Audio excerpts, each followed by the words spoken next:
beaucoup Catherine Dehaye Agrel pour cette invitation. Merci à l'Université populaire de m'accueillir pour la deuxième fois. Et merci à vous d'être aussi nombreux. J'espère que vous ne serez pas venus pour rien. J'aimerais très rapidement dire d'où est-ce que je parle. C'est important de ne pas faire état forcément de ces diplômes, mais simplement de savoir quels sont les sujets qui m'intéressent en particulier. J'ai deux sujets de prédilection qui m'intéressent et à propos desquels il m'arrive d'intervenir dans le débat public. Une production savante qui n'est pas forcément accessible, un peu ardue parfois, mais il y a des occasions où je peux m'exprimer dans l'espace public et ça permet de, sans sacrifier la complexité, de la simplifier au moins, hein, pour la rendre accessible au grand public. Mon centre d'intérêt premier, c'est la question de la politisation de l'islam. Quels sont les processus qui conduisent à la politisation de l'islam? Et de cette question générale, j'ai nourri une réflexion qui est ancrée doublement, ancrée à la fois dans le territoire national, où je m'intéresse aux relations entre islam et politique en France, et ancrée dans un terroir ou un territoire plutôt majoritairement musulman, un terroir arabe, le Maroc, m'étant intéressé à un courant de l'islamisme qui est plutôt légaliste, qui est le Parti de la justice et du développement, qui est un parti qui a occupé des fonctions gouvernementales au Maroc, notamment entre 2012 et 2021. Donc ça, c'est vraiment le cœur battant de mon travail. Donc je ne me présenterai pas, parce que c'est excessif, en spécialiste du monde arabe, ça n'a absolument aucun sens. Et d'ailleurs, je vous invite à être très méfiant vis-à-vis de ceux qui se présenteraient comme spécialistes d'eux. Je suis spécialiste d'une partie de la réalité française, des rapports entre islam et politique, et d'une partie de la réalité marocaine que constitue l'islamisme légaliste. Donc le monde arabe m'intéresse parce que c'est à l'intérieur de cet espace que je construis mes réflexions, mais je ne suis pas spécialiste en tout, et je ne suis pas un toutologue.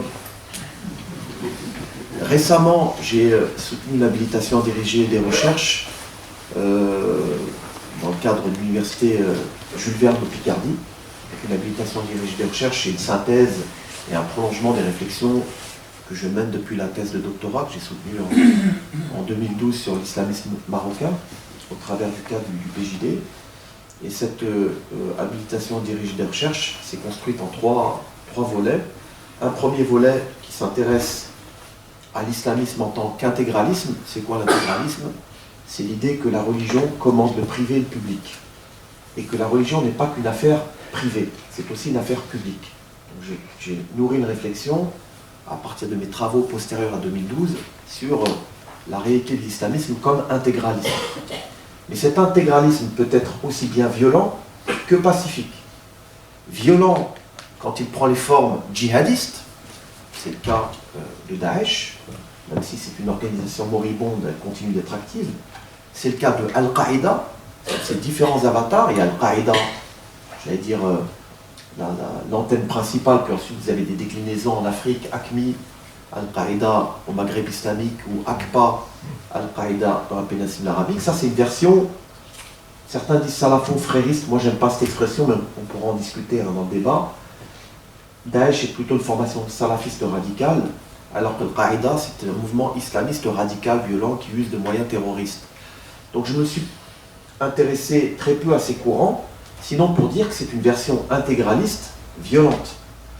A l'inverse, vous avez des courants qui s'inscrivent dans le, je dirais, dans le temps institutionnel. C'est le cas d'Ennahda en Tunisie, même si Ennahda a beaucoup de problèmes avec le président Kais Saïd. D'ailleurs, il n'y a pas que Ennahda qui a des problèmes avec Kais Saïd. Toutes les oppositions politiques en Tunisie ont des problèmes avec ce président. Il est dehors d'une élite autoritaire, ou d'un président autoritaire. Vous avez le PJD au Maroc, qui est donc un mouvement islamiste légaliste, et puis en Algérie, des islamismes légalistes. Donc c'est vraiment ce qui a retenu mon attention, et beaucoup de ces acteurs, quand ils se sont engagés en politique, ont renoncé au mode d'action violent. Et l'hypothèse que je défends dans ce travail, qui vous allez voir, a été prolongée par un deuxième volume, c'est que tout mouvement islamiste qui s'insère dans le jeu politique officiel finit nécessairement par abandonner le mode d'action violent. Pourquoi? Parce que plus le système politique est contraignant, plus les règles du jeu sont contraignantes et plus l'islamisme en question doit abandonner le mode d'action autoritaire, violent. C'est-à-dire que pour entrer dans le jeu politique au Maroc, il a fallu cesser la violence et reconnaître la monarchie, et pour y rester, cesser véritablement la violence et de souscrire à des modes d'action violents. Donc ça, c'est l'hypothèse que je défends. Je donne des exemples. Vous trouverez toujours dans le discours des islamistes des discours extrêmement violents. Ça, il ne faut pas non plus construire l'islamisme comme un tout homogène. C'est un ensemble hétérogène. Vous avez des acteurs plutôt, je mets des guillemets, libéraux, un peu plus ouverts dans ces courants, légalistes, et d'autres qui sont beaucoup plus fermés, beaucoup plus conservateurs, notamment sur la question des mœurs, sur la question de l'altérité. Et on pourra y revenir, si vous le voulez, également dans l'échange. Il y a ce premier volume que j'ai construit comme cela, puis un second volume que j'ai aussi présenté, qui est la question de la violence, qui était pour moi un prolongement essentiel. C'est moins la violence physique qui a retenu mon attention que la violence symbolique.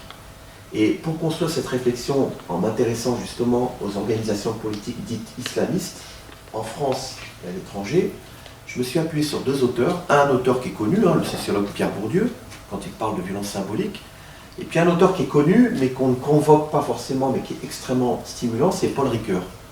Notamment un texte qu'il a écrit intitulé Le religieux et la violence symbolique. Et ça a été extrêmement utile pour moi dans la construction de l'analyse des discours dits islamistes légalistes. C'est qu'en fait, ces acteurs dénoncent la violence, en effet, dénoncent le terrorisme, en effet, mais cultivent parfois dans certains secteurs une forme de violence symbolique, c'est-à-dire la difficulté d'intégrer la pluralité des rapports au texte religieux. Et Paul Ricoeur le dit très bien, c'est que la violence symbolique se produit quand la capacité d'accueil de la pluralité dans une religion fléchit.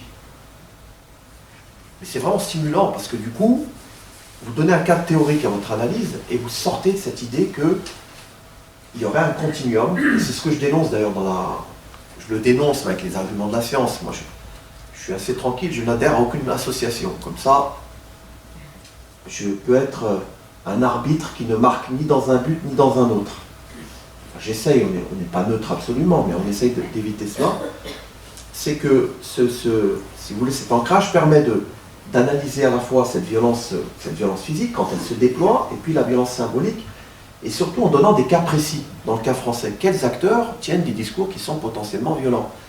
Et ça permet justement, dans la presse, quand je m'exprime, d'éviter, ou vraiment de battre en brèche un continuum qui s'est établi malheureusement après 2015, et les terribles attentats en France, janvier-novembre 2015, avec des résonances au Moyen-Orient. En fait, c'est des répliques des crises au Moyen-Orient, vous allez le voir. Il n'y a pas de continuum entre l'islamité visible, ou le conservatisme religieux, que je pourrais définir, l'islamisme, qui prend, on l'a dit, plusieurs formes, violentes ou non violentes, et le djihadisme, qui est vraiment, je dirais, la violence ultime des organisations qui commettent des attentats terroristes.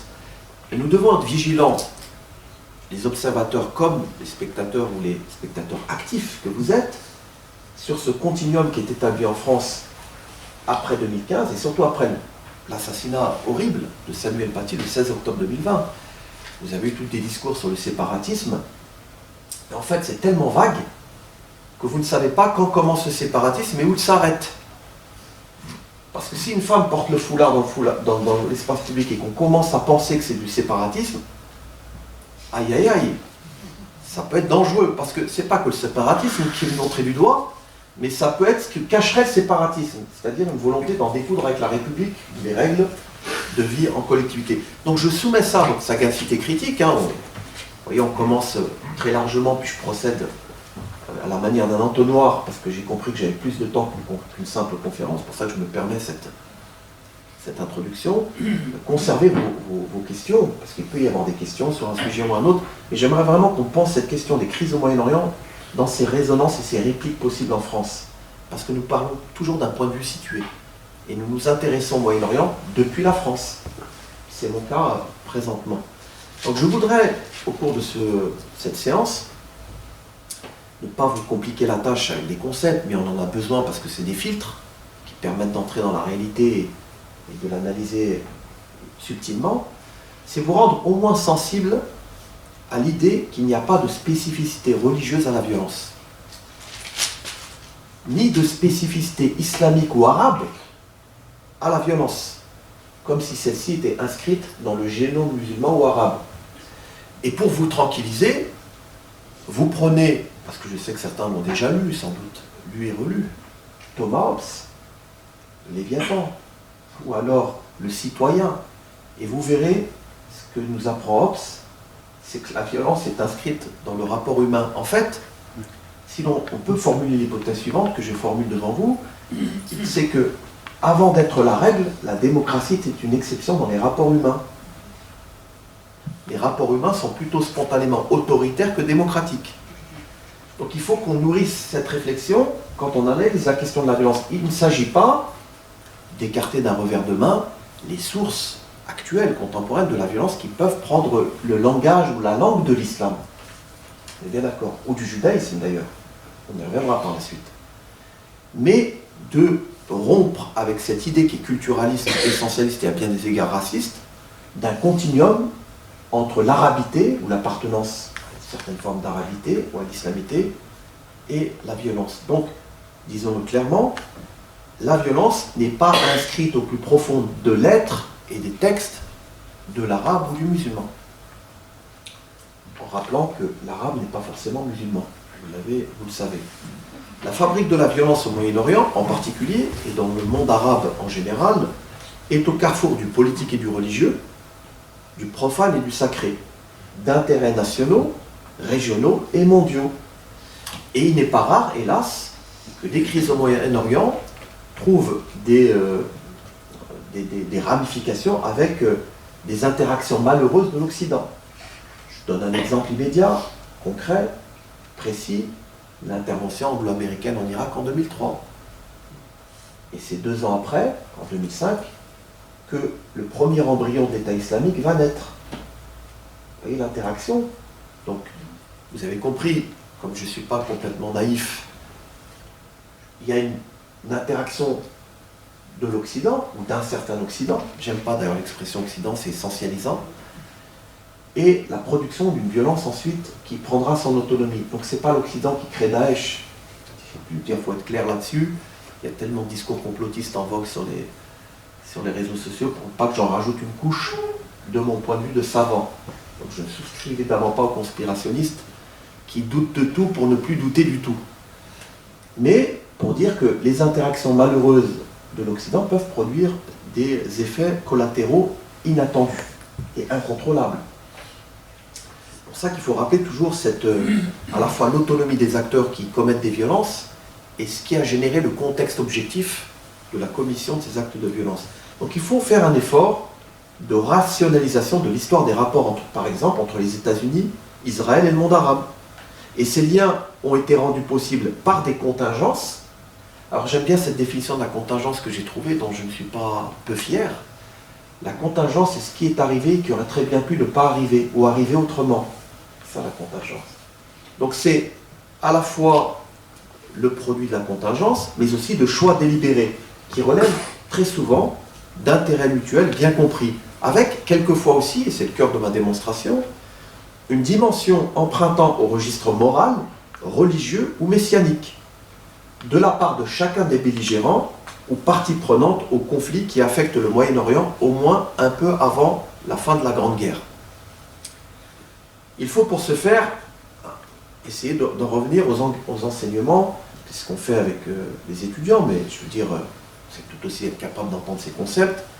Il faut, je pense, revenir aux enseignements de la science politique la plus classique, aux relations internationales, qui donnent des outils, et il faut choisir à l'intérieur des relations internationales une approche, parce qu'il y a une quantité d'approches au sein de la famille des RI, des relations internationales, et à la géopolitique. Alors c'est quoi une approche sociopolitique? Moi c'est ma porte privilégiée, parce que je ne suis pas géographe, je ne suis pas particulièrement spécialiste des relations internationales. Donc moi, mon approche des conflits et des crises dans le Moyen-Orient, c'est une approche plutôt sociopolitique, qui est donc une porte d'entrée privilégiée, et puis je me sers aussi de la sociologie des relations internationales et de la géopolitique comme point d'appui supplémentaire. Alors, plusieurs endroits du monde majoritairement musulman, qui transcendent le monde arabe à proprement parler, le Moyen-Orient, mais l'espace arabe, parce que c'est celui qui va concentrer l'essentiel de notre attention, bon, ce sont incontestablement des foyers d'incandescence chronique, récurrente, de crises, de guerres, de conflits, avec des causes lointaines, des causes plus récentes, et des conséquences sur les hommes et les territoires, localement, nationalement, régionalement et mondialement.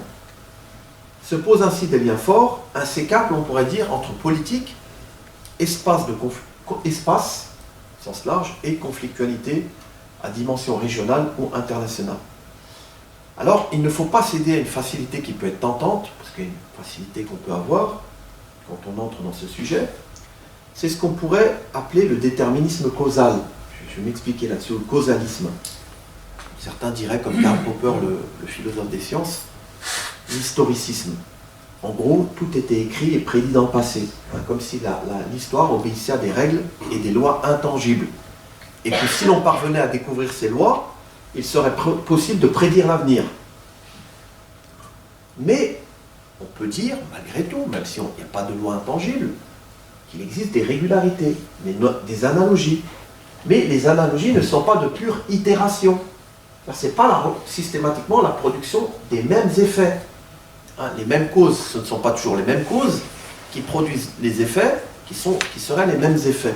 Donc il faut faire attention à croire ou à laisser penser que finalement, en découvrant le passé ou en remontant le film à l'envers, on comprendra les secrets de ce qui arrive. Parce qu'il y a justement la place de la contingence. Alors je passe sur une formule que je dois à Pierre-Simon Laplace, ce scientifique et cet homme politique français, le démon, le génie de Laplace.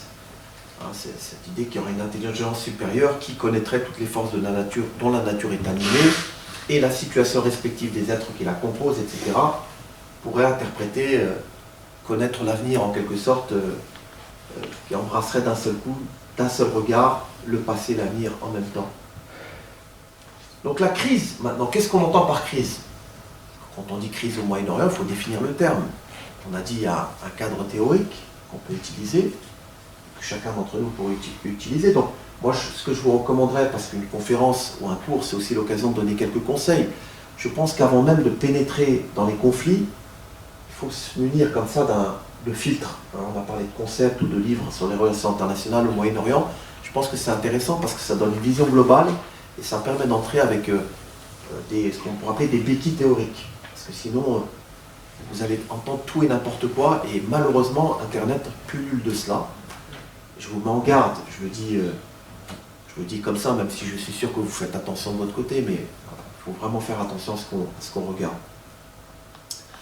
Donc ne jamais lire l'histoire à l'envers et définir les termes. Donc crise, qu'est-ce qu'on entend par crise? Ça vient du grec crisis. Ça renvoie à un moment, à une période, à une séquence de l'histoire qui se caractérise par une rupture imprévisible, inattendue, spectaculaire. Vous voyez, on retrouve cette idée de contingence, que tout n'est pas écrit à l'avance. Heureusement d'ailleurs. Mais on doit à Bourdieu cette belle formule, ce que l'histoire a fait, l'histoire peut le défaire. Ça laisse un espace ouvert sur l'avenir. Tout n'est pas terminé, tout n'est pas fini. Donc, ce qui ne veut pas dire qu'il n'y ait pas de signes avant-coureurs. Vous avez des signes avant-coureurs de crise, ça c'est clair, des conflits. D'ailleurs, ce qui s'est passé le 7 octobre, sur lequel on reviendra tout à l'heure, l'ampleur était surprenante, pris de court tout le monde. Et le fait que ça se produise, malheureusement, ce n'était pas une surprise. Donc il y a toujours des signes. On ne sait jamais quand la crise va vraiment éclater. Deuxième élément, aussi important, c'est que les signaux forts ou faibles ne peuvent jamais nous garantir de l'irruption d'une crise, notamment de grande ampleur. On ne sait jamais si ça va déboucher sur vraiment une crise de grande ampleur. Donc il peut y avoir des signes avant-coureurs, mais on n'est jamais certain. Et l'un des grands politistes français qui a donné une définition assez robuste de la crise ou des crises, c'est le politiste français Michel d'Aubry.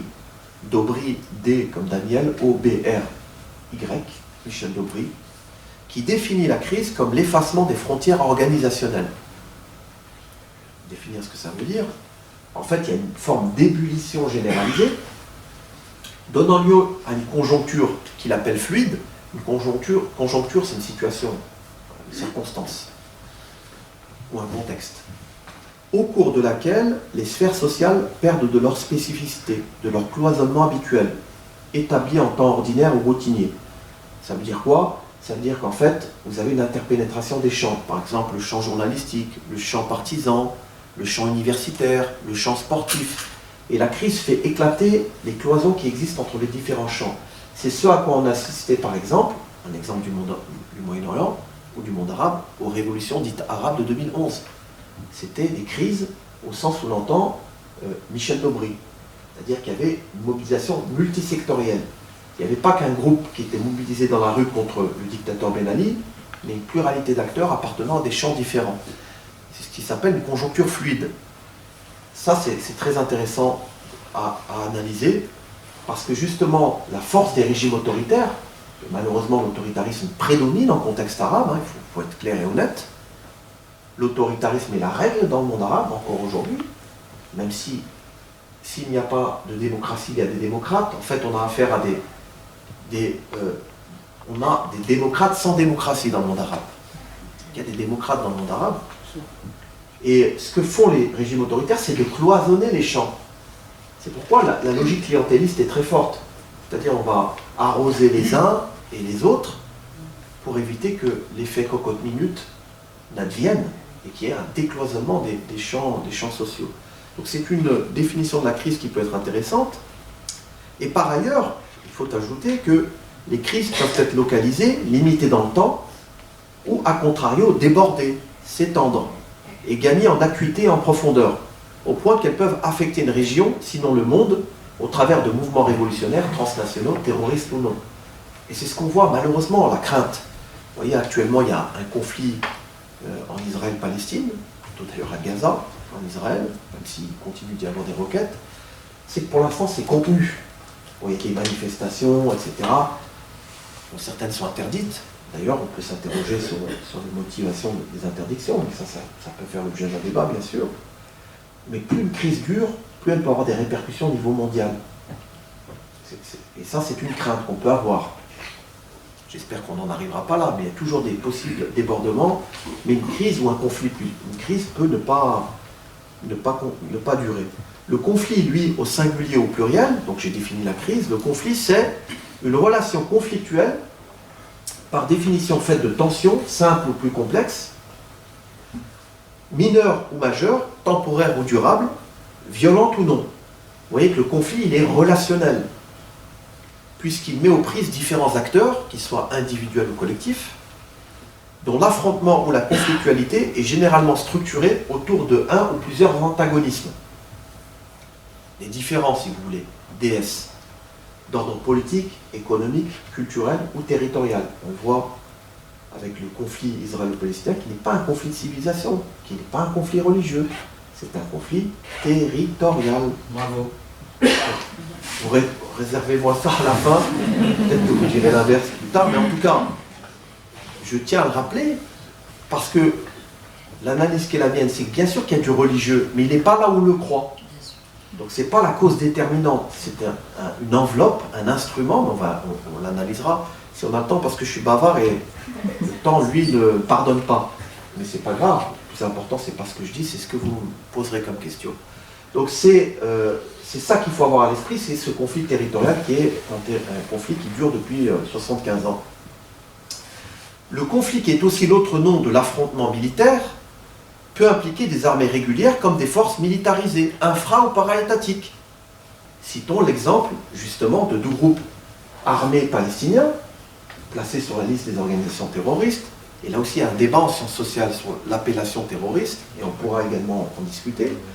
Vous avez les brigades al-Qassam, donc c'est le nom d'un indépendantiste d'origine syrienne, al-Qassam, qui était une figure religieuse et qui est mort contre les Britanniques en 1935. Donc, qui est un martyr, considéré comme martyr, et donc le groupe militaire en question palestinien a donné le nom de Sheikh Izz-Din al-Qassam, dont on reparlera si vous le souhaitez, et Saraya al-Quds, qui est un autre mouvement djihadiste en Palestine, qui se développe dans les territoires palestiniens. Donc ce sont des exemples des factions militarisées infranationales. Il n'y a pas de projection à l'international de ces groupes. Ça, c'est très important parce que c'est une différence majeure avec Al-Qaïda ou Daesh, qui, eux, sont des groupes para-étatiques ayant recours de manière systémique ou systématique à des moyens violents ou des instruments létaux. Donc, toute comparaison, et je le dis également d'emblée parce que c'est une... J'ai entendu dans les médias, et l'idée c'est de décoder aussi de là où nous sommes, le discours très limité des médias, des journalistes font très bien leur travail, il ne s'agit pas de les mettre en cause, mais quand on compare Daesh au groupe islamiste armé palestinien, ça n'a aucun sens. Parce qu'on a affaire, dans un cas, à un régime d'action territorialisé, on peut en penser le plus grand mal, pas, vous avez compris, c'est pas ça le sujet. Et un groupe qui est dans une projection transnationale et qui commet des attentats en France et ailleurs. Mais évidemment que Benjamin Netanyahou a intérêt à comparer Daesh au groupe armé qui lutte contre l'armée israélienne. Pourquoi? Ça crédibilise son discours à l'international. Et en fait, c'est un discours à usage externe, comme on dirait en sciences politiques. Donc il cherche à convaincre les Occidentaux en général, la France et les États-Unis, qu'en fait, on a affaire à un conflit de civilisation. Et c'est ça le piège. C'est vraiment un piège analytique. Je ne parle même pas du piège moral que ça constitue, mais déjà un piège du point de vue analytique. Donc le conflit israélo-palestinien, qu'on appelait autrefois le conflit israélo-arabe, en fait c'est un conflit israélo-palestinien, qui a même presque été oublié. Je fais référence aux accords d'Abraham d'octobre et décembre 2020, où l'objectif c'était d'écarter complètement cette question. Et en fait, j'y reviendrai également parce que ça demandera un développement important, et puis il faut accéder aux sources en langue arabe, ça c'est une chance que j'ai, c'est que j'analyse autant que je peux les communiqués de ces groupes. Donc vous arrivez à rationaliser, alors ils publient aussi en anglais, il y a même des documents maintenant qui ont été traduits en anglais, mais qui expliquent la rationalité de l'action du 7 octobre. Vous avez compris aussi, rationalité ne veut pas dire raisonnabilité. Je fais une distinction entre ce qui est rationnel, au sens philosophique, il y a des raisons objectives, et ce qui est raisonnable. Donc tout ce qui est rationnel n'est pas forcément raisonnable. Et quand vous dites ça, eh ben, vous vous prémunissez de l'accusation fallacieuse qui consiste à dire qu'expliquer, c'est justifier. Vous voyez, c'est l'importance du filtre, je vous parlais du filtre conceptuel qui est fondamental. Donc c'est analyser les raisons qui poussent des acteurs à le faire.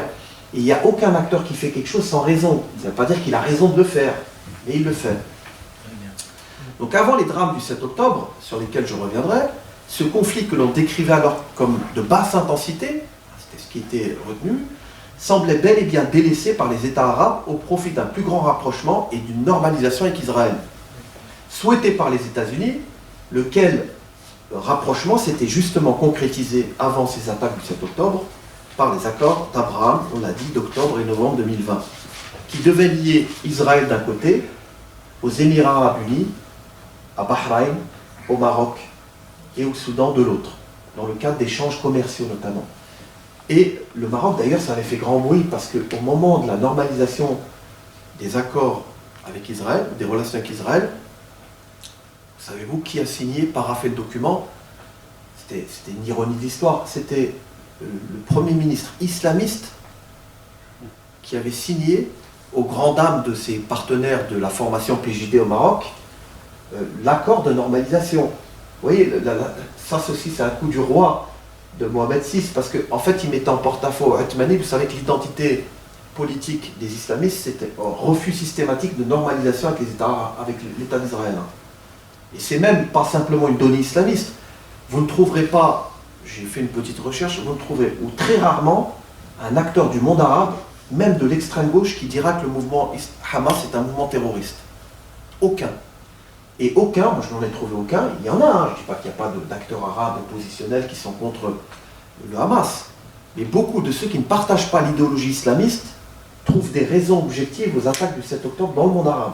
Ça ne veut pas dire qu'ils cautionnent le fait d'avoir tué des civils, des enfants, mais vous voyez la sensibilité par rapport à la question israélo-palestinienne et comment finalement le roi, malgré les protestations, je dirais le refus d'un certain nombre d'acteurs politiques et même de la population, entériner cet accord de normalisation. Et le 7 octobre, qui a causé la mort de près de 1200 Israéliens et fait de nombreux otages, dont certains sont morts en captivité dans des conditions tragiques, sous la responsabilité conjointe du Hamas et de l'armée israélienne.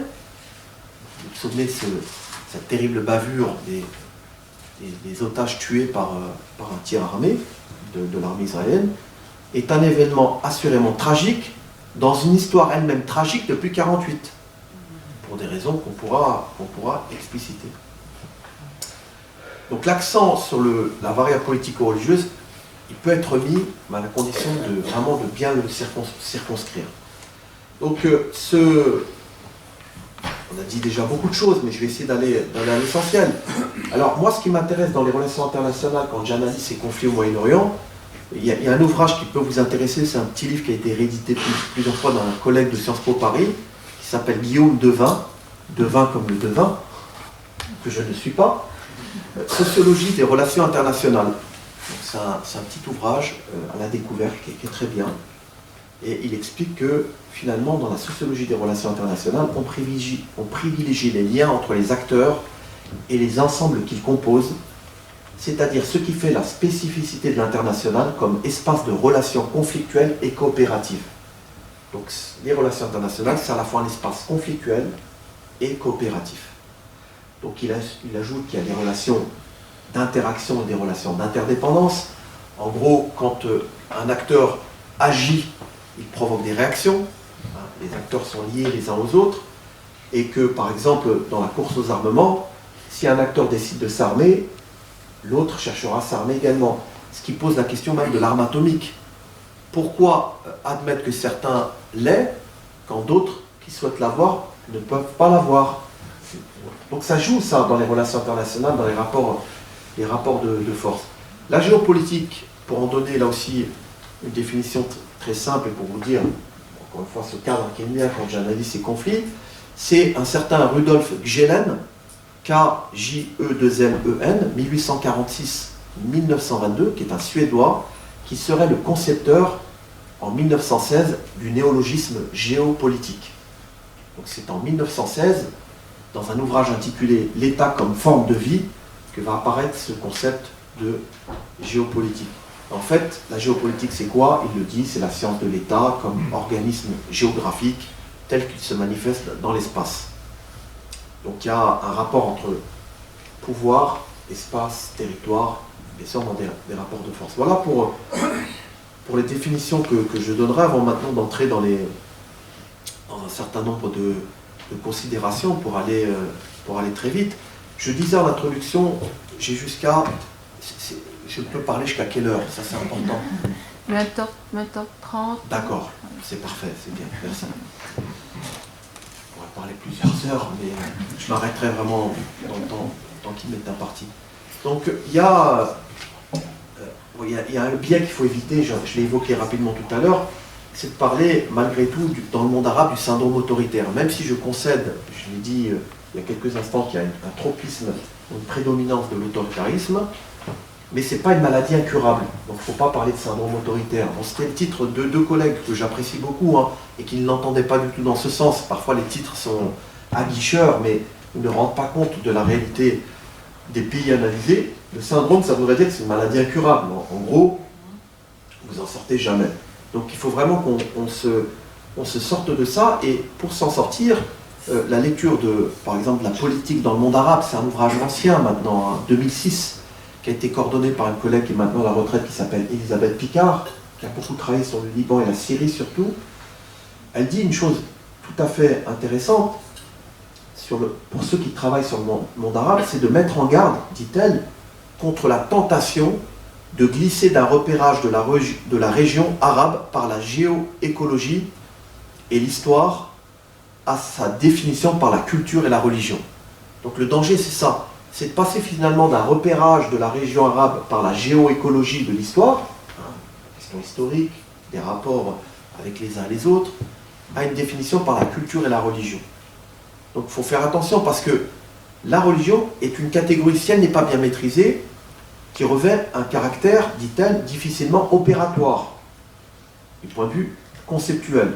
Donc on ne sait pas quoi faire exactement, qu'est-ce qui apporte comme plus-value les qualificatifs, par exemple, arabe, arabo-musulman, arabo-islamique. Donc la religion, le religieux ou la religiosité y joue assurément un rôle. Il se manifeste incontestablement dans l'espace politique, sociale et publique. Quand vous regardez les pays arabes, généralement la religion joue un rôle, hein, même au niveau du statut du code du statut personnel. On ne peut pas dire qu'il n'y a pas de rôle de la religion, mais il faut vraiment circonscrire le propos pour éviter d'en faire finalement une boîte à outils qui analyserait l'ensemble des dispositifs, des dispositions de ces pays. D'autant plus que quand on analyse ces pays, même à dominante musulmane, 90% ou 85% de sunnites et bon, il y a une majorité de musulmans dans le monde arabe, et 10 à 15% de chiites, en fait il y a la religion, donc des textes, et puis il y a la religiosité. Et la religiosité consiste à se référer au texte de manière très diverse. Il n'y a pas un musulman qui ressemble à un autre musulman dans le monde arabe. Je veux dire, si vous vous y rendez, que vous connaissez ces pays, vous voyez bien que tous n'ont pas le même niveau de pratique. C'est pourquoi je suis également fier d'une autre formule dont je suis à l'initiative. C'est pas pour le narcissisme est la chose la mieux partagée. Et je ne voudrais pas vous donner l'impression qu'ici mon narcissisme soit exacerbé. Mais je dis souvent que tout ce qui est dans les textes religieux n'est pas pratiqué par les musulmans, et tout ce que les musulmans font ne dérive pas des textes religieux. Il y a toujours une marge, et ça fait dire à un grand philosophe juif, Martin Buber, qui distingue bien la religion de la religiosité. Il le fait très bien dans un livre consacré au judaïsme, où il dit la religion, en quelque sorte, c'est statique, alors que la religiosité, elle, est dynamique. Parce qu'il y a une pluralisation, une pluralité de façons de concevoir, en ce qui concerne lui, les textes juifs ou les textes religieux, de manière générale. Donc il faut s'efforcer, quand on aborde les crises ou les conflits, malgré tout, de banaliser notre rapport au monde arabe. Et comment on le banalise? En utilisant les théories sociologiques à notre disposition, qui ont peut-être été construites en Occident, sur la rive nord de la Méditerranée, mais qui peuvent être opératoires quand on analyse le monde arabe. En renonçant vraiment toujours à l'idée de culturalisme ou à l'idée ou un fantasme d'un exceptionnalisme arabe. Donc il n'y a ni exceptionnalisme arabe, ni exceptionnalisme de l'islam. Il faut vraiment rompre avec cela. Donc je passe les détails, et les détails très techniques sur une littérature abondante, sur le fait que s'interroger sur la raison pour laquelle il y a eu, si vous voulez, un autoritarisme qui a prédominé. Il y a, on l'a dit, à la fois l'héritage colonial, parce que la construction de l'État-nation est due à la présence coloniale, très largement. Que ce soit en Tunisie, en Algérie, où ça a été beaucoup plus dur, parce que c'était une colonisation de peuplement. Donc c'est des États faillis, boiteux si vous voulez. Je pourrais même utiliser cette expression qui me paraît plus utile, plus fonctionnelle. En fait, on a eu affaire à l'émergence d'États boiteux, qui ont promis le développement comme l'entrée dans la démocratie, possiblement dans la démocratie. Et en fait, je vais faire très simple, et pour que vous ayez un schéma précis, quand vous prenez le cas de l'Algérie, bon, ça a été une colonisation dure, avec des morts, des disparus, c'était terrible. C'est un État boiteux, parce que c'est un État qui est fondé d'ailleurs dans des théories économiques qui ont eu le vent en poupe en Occident, ce qu'on appelait le développementalisme. En gros, plus vous vous développerez économiquement, plus la démocratie arrivera. Ce qui est fallacieux. L'Arabie Saoudite, le Qatar qui ont de très bons résultats économiques, à ce que je sache, ce pas des États très démocratiques, vous le confirmez. Pourtant, c'est des pays extrêmement développés, pas de problème. Donc, faire de l'économie la porte d'entrée dans la démocratie, ça a aussi été beaucoup développé dans les théories, ce qu'on appelait les théories développementalistes en sciences politiques en Europe. Je vous donne un exemple sur maintenant l'interaction malheureuse avec l'Occident, qui a aussi enraciné parfois par des discours de complaisance. Moi, je ne suis pas politique, donc je peux le dire, de complaisance par rapport à des élites autoritaires. Je vous donne un exemple sur la visite présidentielle de Chirac en 2003 en Tunisie, qui va déclarer, je cite, « Le premier des droits de l'homme, c'est manger, être soigné, recevoir une éducation et avoir un habitat. » De ce point de vue, il faut bien reconnaître que la Tunisie est très en avance sur beaucoup de pays. Et à l'époque, l'avocate Radia Nasraoui, opposante au régime de Ben Ali, victime de l'autoritarisme du président Ben Ali, lui avait rétorqué par presse interposée « Monsieur Chirac nous dit en résumé « Mangez et taisez-vous ». Il est positif que Monsieur Chirac ait pu toucher un mot sur mon cas au président Ben Ali. Mais il est choquant de le voir minimiser les violations des droits de l'homme. On ne peut demander aux Tunisiens de manger et de se taire. La liberté et la dignité sont des aspirations fondamentales. Et c'est ce à quoi on assistera justement en 2011, et c'est parti de Tunisie. Les révoltes populaires dans le monde arabe sont parties de Tunisie parce que, et c'est à ce moment-là d'ailleurs qu'on s'est rendu compte, pour ceux qui en doutaient, que les aspirations de ces populations étaient celles qu'on avait en Occident. Liberté, justice, dignité. Alors ne soyons pas, je dirais, sévères, parce que c'est pas parce qu'une révolution n'a pas débouché sur le modèle démocratique auquel on songeait, et qu'il y a eu même des ressacs, on l'a vu en Égypte, avec l'arrivée au pouvoir par coup d'État du président maréchal Abdel Fattah Sisi le 3 juillet 2013. D'ailleurs, ce qui a fait dire à un de mes collègues dans un jeu de mots que j'ai peut-être déjà utilisé là en 2018, c'est la démocratie ici. En fait, c'est surtout l'autoritarisme qui prédomine depuis 2013, parce que Sisi n'a pas simplement combattu, il ne faut pas que je le dise trop, parce que je vais aller en Égypte dans quelques temps, je le dirai quand même, non pas seulement l'opposition islamiste, parce que les islamistes ont été sévèrement réprimés, ils étaient au pouvoir, Morsi d'ailleurs est mort en cellule en 2013, c'est aussi toutes les oppositions politiques, pas simplement les islamistes, eux étaient vraiment la tête, je dirais la bête noire, parce que c'est un groupe très, très enraciné en Égypte, avec un mouvement très enraciné, mais toutes les oppositions y sont passées. Donc il y a cette fausse alternative qui a été opposée aussi par les élites autoritaires dans le monde arabe, c'est de dire en gros aux partenaires du Nord et aux opinions publiques nationales et internationales, l'alternative était la suivante, ou bien c'est nous, élite autoritaire, ou bien les islamistes et les terroristes. Surtout avec la question migratoire. En gros, Kadhafi, quand il était en Libye ou Ben Ali, on va maintenir les frontières sûres. C'est-à-dire on va empêcher les migrants de partir vers le nord. Et qu'est-ce qui s'est passé? En quelque sorte, c'est terrible, parce qu'eux disaient ça pour rester au pouvoir. Leur but, c'est de rester plus de temps encore au pouvoir. Mais après l'effondrement des régimes, parce qu'il y a eu là aussi des décisions qui ont été prises, parce qu'une intervention militaire, bon, ça a été fait pour la Libye dans le cadre d'une, je dirais, onusienne, une action onusienne, mais toute interaction militaire provoque des effets pervers. Vous ne maîtrisez pas. Et c'est ce qui a empêché d'ailleurs je dirais, les organisations internationales, en tout cas les pays qui comptent sur la scène politique, à intervenir en Syrie.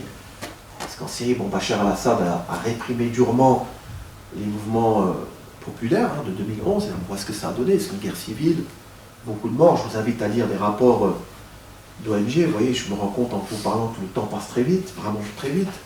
Donc il y a eu, dans le conflit syrien, si on s'arrête simplement aux chiffres que j'ai relevés en 2019, ça fait déjà un petit moment, c'était 384 000 morts en 9 ans de conflit, dont 116 000 civils, parmi lesquels 22 000 enfants. Là, je me réfère à l'Observatoire syrien des droits de l'homme, qui estimait en mars 2018 que 511 000 personnes avaient péri depuis le début du conflit. Et ces chiffres ont forcément augmenté après. Mais il y a des chiffres qui existent qui sont absolument terribles. Et dans ce conflit, c'était terrible. Et c'est là où ça constitue aussi une poudrière. C'est que vous avez des milices étrangères qui sont la présence sur le territoire de soldats de milices étrangères. Iran, Russie, Hezbollah libanais, à partir de 2013, milices chiites iraniennes et irakiennes sur le territoire irakien, qui, je rappelle, syriens, qui, je rappelle, en Irak, il y a eu une revanche des chiites sur les sunnites après la chute de Saddam Hussein. Donc dans le camp du président Bachar al-Assad, comme dans le camp de ses opposants, et c'est de là que partiront d'ailleurs des attentats, des expéditions terroristes en Europe, c'est les opposants armés islamistes radicaux, Jemaat al-Nusra, le Front Nusra, Al-Qaïda, Daesh, etc. Et dans le rapport annuel pour l'année 2019 publié par Human Rights Watch, il y est question, entre autres, je cite, d'attaques sans discernement par l'alliance syro-russe, d'usage d'armes interdites, dont des armes chimiques, d'abus commis par des groupes armés non étatiques, de détention arbitraire et de disparition forcée. Pour la période la plus récente, le rapport relève également que le gouvernement syrien, aidé et appuyé par l'Iran et la Russie, a reconquis des zones de la Ghouta orientale, dans la campagne à l'est de Damas, et du gouvernement de Daraa, sud-ouest du pays. Donc il y a eu vraiment des usages d'armes tout à fait proscrites, mais vous avez aussi en face des mouvements, des groupes islamistes dans la Ghouta, comme Jaish al-Islam, Ahrar al-Shem, Faylaq al-Rahman, donc tous des groupes islamistes radicaux, qui, je cite, ont tué et mutilé des centaines de civils lors d'attaques indiscriminées sur Damas. Ils ont torturé des civils et arrêté et torturé également des minorités religieuses. D'ailleurs, beaucoup de minorités chrétiennes qui ont quitté le territoire à cause de cela. Donc je passe rapidement là-dessus pour revenir et conclure sur... et puis après on aura tout le temps de discuter, bien sûr, hein, sur le conflit israélo-palestinien. Bon, moi ce que j'ai essayé de faire, c'est, depuis le 7 octobre, ce qui s'est passé, donc on a dit 1200 victimes, des otages, c'est d'avoir un regard, d'abord, documenté, d'analyser, et de dire une chose qui me paraît fondamentale quand on entre dans ce conflit, c'est que l'histoire ne commence pas le 7 octobre. Il y a ce qu'on appelle la communauté émotionnelle. Il faut un temps, je dirais, de reconnaissance de la gravité des actes qui ont été commis notamment par le Hamas, le groupe armé du Hamas, mais même par d'autres Palestiniens qui se sont engouffrés. Hein. Parce qu'on ne l'a pas vu, mais il y a des civils palestiniens qui ont profité de la chute de la frontière des organes de sécurité pour s'engouffrer. Et donc il y a eu des morts, des civils israéliens tués, etc. Donc il faut prendre le temps d'analyse et simplement d'expliquer que c'est le point d'orgue paroxystique d'un conflit de violence importante. Dans le nom de l'opération, juste quand on fait ce qu'on appelle l'onomastique, hein, c'est-à-dire l'analyse par les noms d'une politique. Hein, c'est d'ailleurs ce qu'on fait beaucoup à Sciences Po Lyon. On a été formé par Paul Bacot, je crois qu'il habite pas très loin d'ici, sur les langages du politique. Et en fait, le déluge d'Al-Aqsa, c'est bien le nom qui a été baptisé, dont les activistes ont baptisé l'opération du 7 octobre, déluge d'Al-Aqsa, Tofen Al-Aqsa. En fait, ce nom réfère aux pratiques violentes et de plus en plus violentes des colons israéliens sous protection policière sur Jérusalem-Est et les sites sacrés des musulmans, notamment le vendredi. Donc c'est une volonté, en affichant ce nom, de montrer une certaine résonance par rapport à l'actualité palestinienne. Je rappelle également, et vous le savez de plus en plus, parce que ce que voulait faire le Hamas, le mouvement islamiste radical, en faisant ce qu'il a fait, c'est d'appeler l'attention publique internationale sur la Palestine. Et de ce point de vue-là, tactiquement, ils ont réussi. Parce que c'est redevenu un sujet d'actualité. Alors, dans les médias français, c'est plus ou moins traité, mais c'est traité quand même. À la radio, ça l'est. Et puis sur les chaînes publiques plutôt arabophones, à destination, comme Al Jazeera, à destination des publics arabophones du monde arabe, il y a une couverture permanente. Et avec une difficulté d'entrée. Alors, il y avait des journalistes d'Al Jazeera présents. Donc, pour ceux qui comprennent l'arabe, il y a une couverture qui est au jour le jour. Puis pour d'autres, bon, on n'a que les informations qui nous parviennent. Donc, il faut savoir qu'il y a des formes de discrimination qui existent avant le 7 octobre. J'en rappelle quelques-unes. Il y a un article très intéressant d'un certain Youssef Jabarine. C'est un texte de 2009 qui a été publié dans les Cahiers de l'Orient, hein, qui est une revue grand public, hein, qui s'adresse à un grand public. Il y a plusieurs catégories de Palestiniens déjà au sein de l'Israël-Palestine. Donc, il y a des Palestiniens sans État qui vivent à Gaza et en Cisjordanie, dans un mélange d'autonomie relative, très relative, et d'oppression politique et militaire. Je vous renvoie au récit des prisonniers palestiniens sans aucun jugement. Et les récits font froid dans le dos, ça je dois vous le dire. Mais là encore, c'est pas forcément... Alors, il y a une collègue, Stéphanie Latabdallah, qui fait un travail là-dessus, sur les prisonniers, mais il n'y a pas beaucoup de choses en langue française.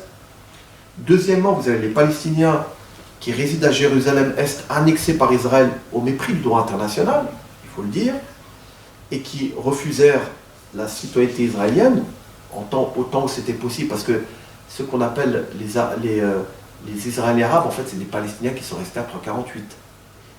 Troisième catégorie, des Palestiniens qui sont restés en Israël après la guerre de 1948 et qui sont devenus des citoyens israéliens, en fait des Palestiniens, avec des droits qui sont pas exactement égaux, hein, sur la question de l'acquisition de maisons, pour la question du mariage, etc.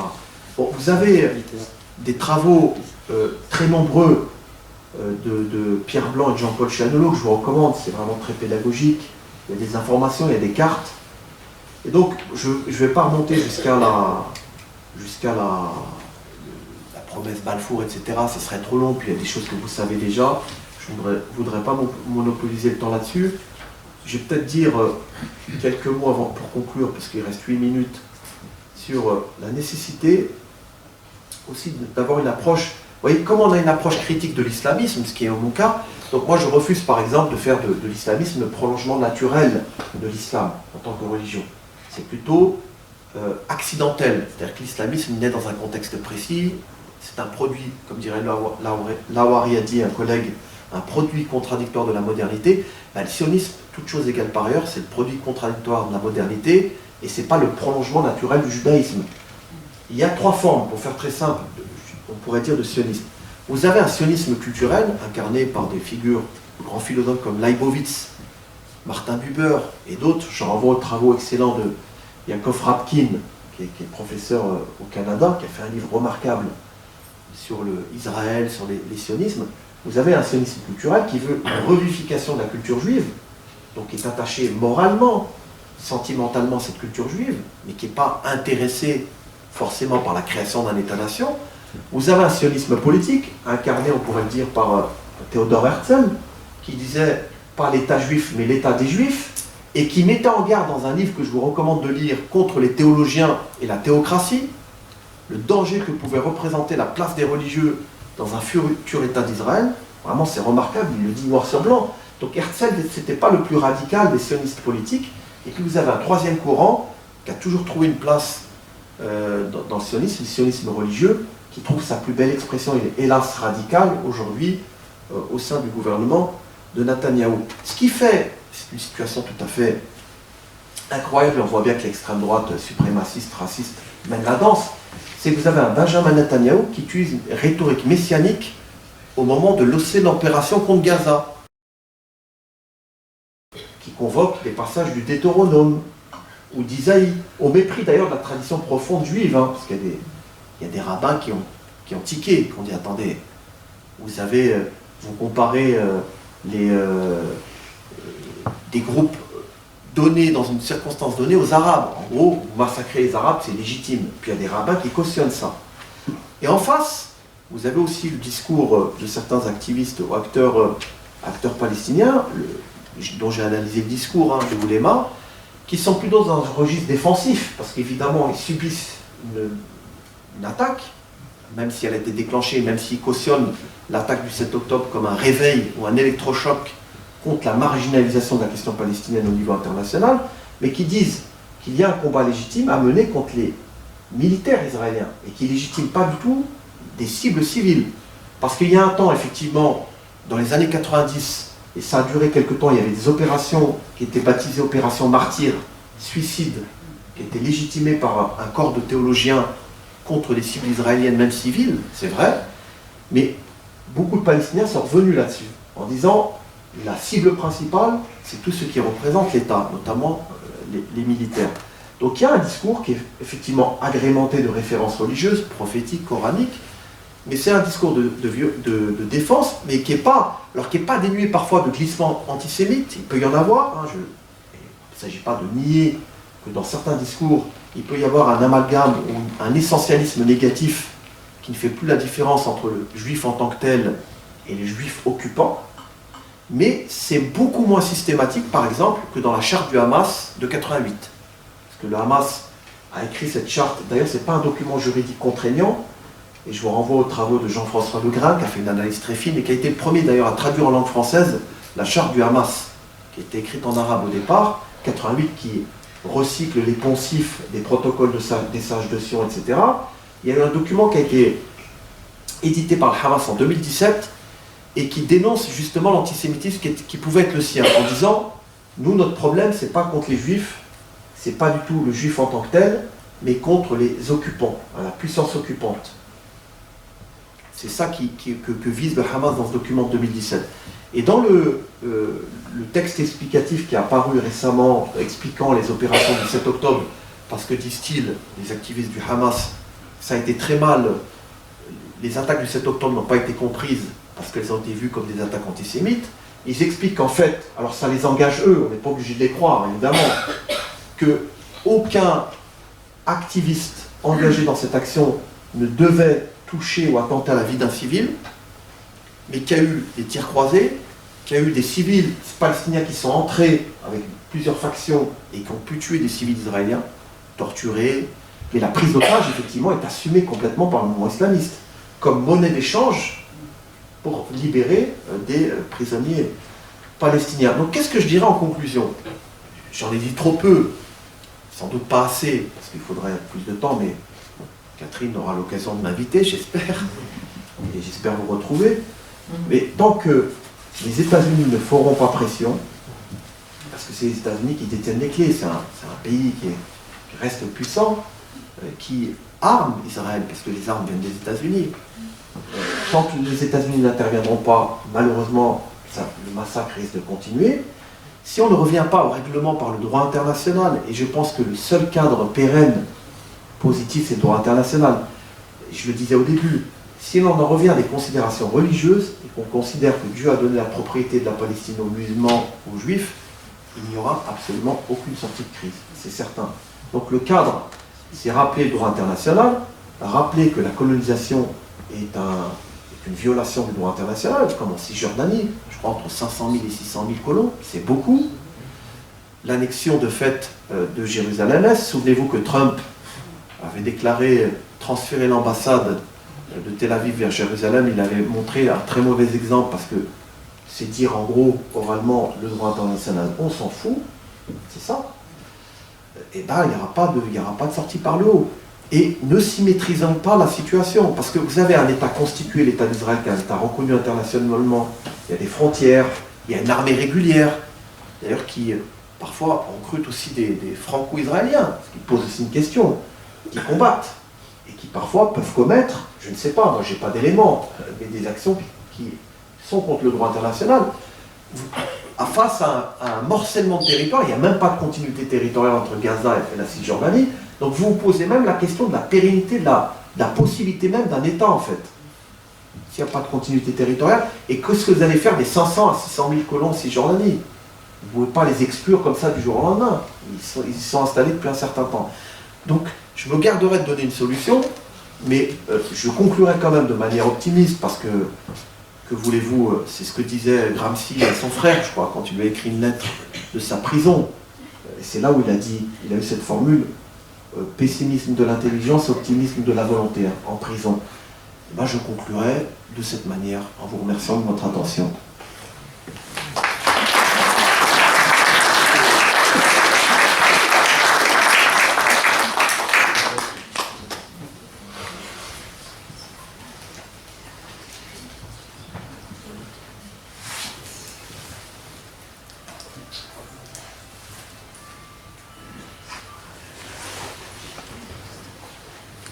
Oui. Bon, en fait, j'ai une question de vocabulaire. Oui. Est-ce que vous pouvez...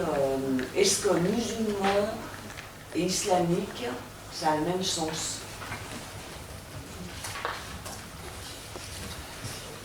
Islamique, oui, islamiste. je comprends. Alors c'est une très bonne question que vous posez, je vous remercie de cette question, parce qu'il y a souvent une ambiguïté. Moi je dirais, parce qu'il y a une distinction qui est faite en arabe. Et d'ailleurs cette distinction est faite par les mouvements islamistes quand ils naissent, notamment quand le mouvement des frères musulmans en Égypte va naître en 1928, donc connu frères musulmans, c'est l'appellation que va donner Hassan Banna, le fondateur des frères musulmans. Ensuite c'est une organisation qui va essaimer dans le monde arabe, dans le monde majoritairement musulman, jusqu'en Europe d'ailleurs. En fait, qu'est-ce que c'est cette distinction entre le musulman et le musulman en arabe? Et le musulman, en gros, c'est le musulman qui adhère à une foi, qui pratique sa foi, qui peut pratiquer le ramadan, les prières, mais qui n'est pas forcément quelqu'un d'intéressé à la politique, qui ne va pas s'engager en politique, ou s'il s'y engage, il ne s'y engage pas forcément au nom de l'islam. Donc ça, c'est le musulman. L'islamique, qui va devenir islamiste, alors islamique, dans le langage usuel, ça ne veut pas dire islamiste, hein. Quand vous dites une institution islamique, c'est un adjectif, il n'y a pas de sens péjoratif. Par contre, en arabe, islami, ça désigne l'islamiste. Pendant longtemps, ça désignait l'islamiste. Par exemple, quand Hassan al-Banna dit que sa darwa, donc sa prédication, elle est islamia, au féminin, c'est qu'elle se distingue de l'action du musulman qui, pour lui, est trop passif. En fait, le véritable musulman pour l'islamiste, c'est un musulman qui s'engage en politique, qui s'engage au nom de sa foi et qui a un objectif d'édifier un ordre social et politique au nom de l'islam. Vraiment pour faire très schématique. Donc selon les locuteurs, c'est péjoratif ou c'est neutre. Mais aujourd'hui dans la langue française, quand vous dites islamique, c'est pas forcément... Alors vous me direz, ça dépend qui utilise le mot, mais ça ne doit pas être péjoratif. Islamiste, c'est devenu péjoratif, mais il y a un amalgame supplémentaire qui s'est créé, c'est que quand on dit islamiste, après notamment le 11 septembre, on pense à terroriste. Mais vous avez des islamistes qui sont légalistes. En France, alors aujourd'hui c'est dur d'appeler quelqu'un islamiste, parce que même un sociologue qui peut utiliser le terme de manière circonscrite, comme je le fais moi, je vais éviter d'appeler les acteurs islamistes, même s'ils le sont un peu, pas pour les exonérer de leur conservatisme religieux, mais simplement je sais que si vous les appelez comme ça, ils vont être considérés comme des terroristes. Et alors que ce n'est pas le cas. Il y a un islamiste qu'on peut combattre du point de vue philosophique, culturel, parce qu'on ne se reconnaît pas dans cette vision de l'islam, qui peut être très conservateur, qui peut parfois être homophobe, etc. Mais ce n'est pas le terroriste, ce n'est pas quelqu'un qui va poser des bombes ou qui va justifier le terrorisme. Voilà ce que je pourrais dire. Allez-y, je vous en prie. Et alors justement, parce que quand vous avez commencé, avant d'expliquer la violence symbolique, Oui. vous avez parlé de l'islamisme non violent, Oui. Et c'est vrai que moi je me disais, enfin, c'est ce que la remarque qu'on s'est faite, mais qu'est-ce que la violence? Oui. Et je pensais justement, c'est que ça continue ce que vous nous expliquez, c'est que, en tout cas de mon point de vue, on peut considérer que dans le conservatisme religieux, d'ailleurs pas forcément que musulman, évidemment, mais il y a énormément de violence, par exemple par rapport aux femmes. Oui. Et c'est aussi un autre aspect. Bien sûr. En fait, ce que vous dites, c'est juste. Simplement, devons-nous faire preuve de discernement. Il y a une différence qualitative. Mais ça ne veut pas dire que vous sous-estimez la violence symbolique. C'est-à-dire qu'il ne faut pas la combattre culturellement, philosophiquement, au nom de l'émancipation. Mais il faut bien, malgré tout, faire la distinction entre la violence physique, qui est une violence condamnable, légalement, même si la violence symbolique peut l'être également. Si vous êtes homophobe, vous avez des paroles homophobes, vous êtes condamnable. Mais ce n'est pas le même plan au sens où, par exemple, quelqu'un va tenir un discours homophobe qui est condamnable moralement et légalement, et quelqu'un qui va poser une bombe ou qui va pousser quelqu'un à agresser. Vous voyez, qui va porter la main en disant il faut tuer un tel, il faut blesser un tel, il faut aller au plan planning familial et empêcher les femmes qui veulent avorter d'avorter.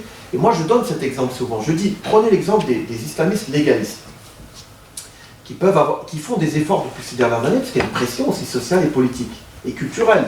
C'est-à-dire que les acteurs politiques sont aussi les produits de leur environnement. Donc vous avez des conservateurs, on les a découverts avec le lycée Stanislas. Quand on compare avec le lycée Averroès, il se trouve que j'ai donné une interview pour Médiacité sur le lycée Averroès. Je ne sais pas si vous en avez entendu parler. Ce qu'a fait le lycée Averroès, moi je ne suis pas un défenseur du lycée Averroès, j'ai aucun intérêt, donc je suis tranquille. Je dis simplement que si le lycée Averroès avait fait un quart de ce qu'a fait Stanislas, ça aurait été la fin des haricots, pardonnez-moi cette expression triviale, immédiatement.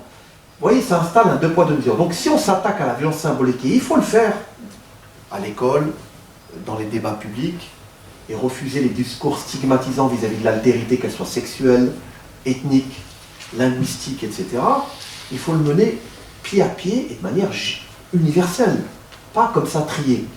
Mais ce qui doit attirer l'attention plus que tout de l'État, je dirais, démocratique, État de droit démocratique, pour reprendre l'expression d'Habermas, c'est les actes délictuels. Si un acteur sort des rangs en commettant des violences ou en appelant à la violence, évidemment l'État a toute légitimité pour intervenir, à empêcher de manager. Mais il faut distinguer les deux, sans sous-estimer pour autant la violence symbolique quand elle est établie.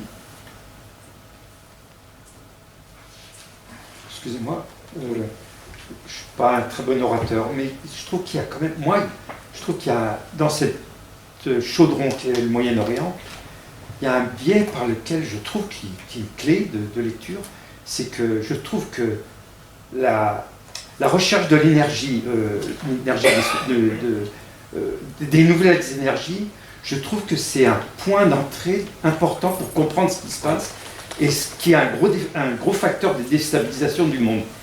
Et je pense que dans le Moyen-Orient se jouent des éléments qui font que on est en train de rechercher des nouvelles énergies et qui font qu'il y a des anciennes règles du jeu qui sont en train de se déplacer et qui sont un élément de déstabilisation. Moi je résume ça en disant, vulgairement, quand il n'y aura plus de pétrodollars, la paix va revenir. Enfin, c'est un résumé outrancier, mais ça exprime quelque chose.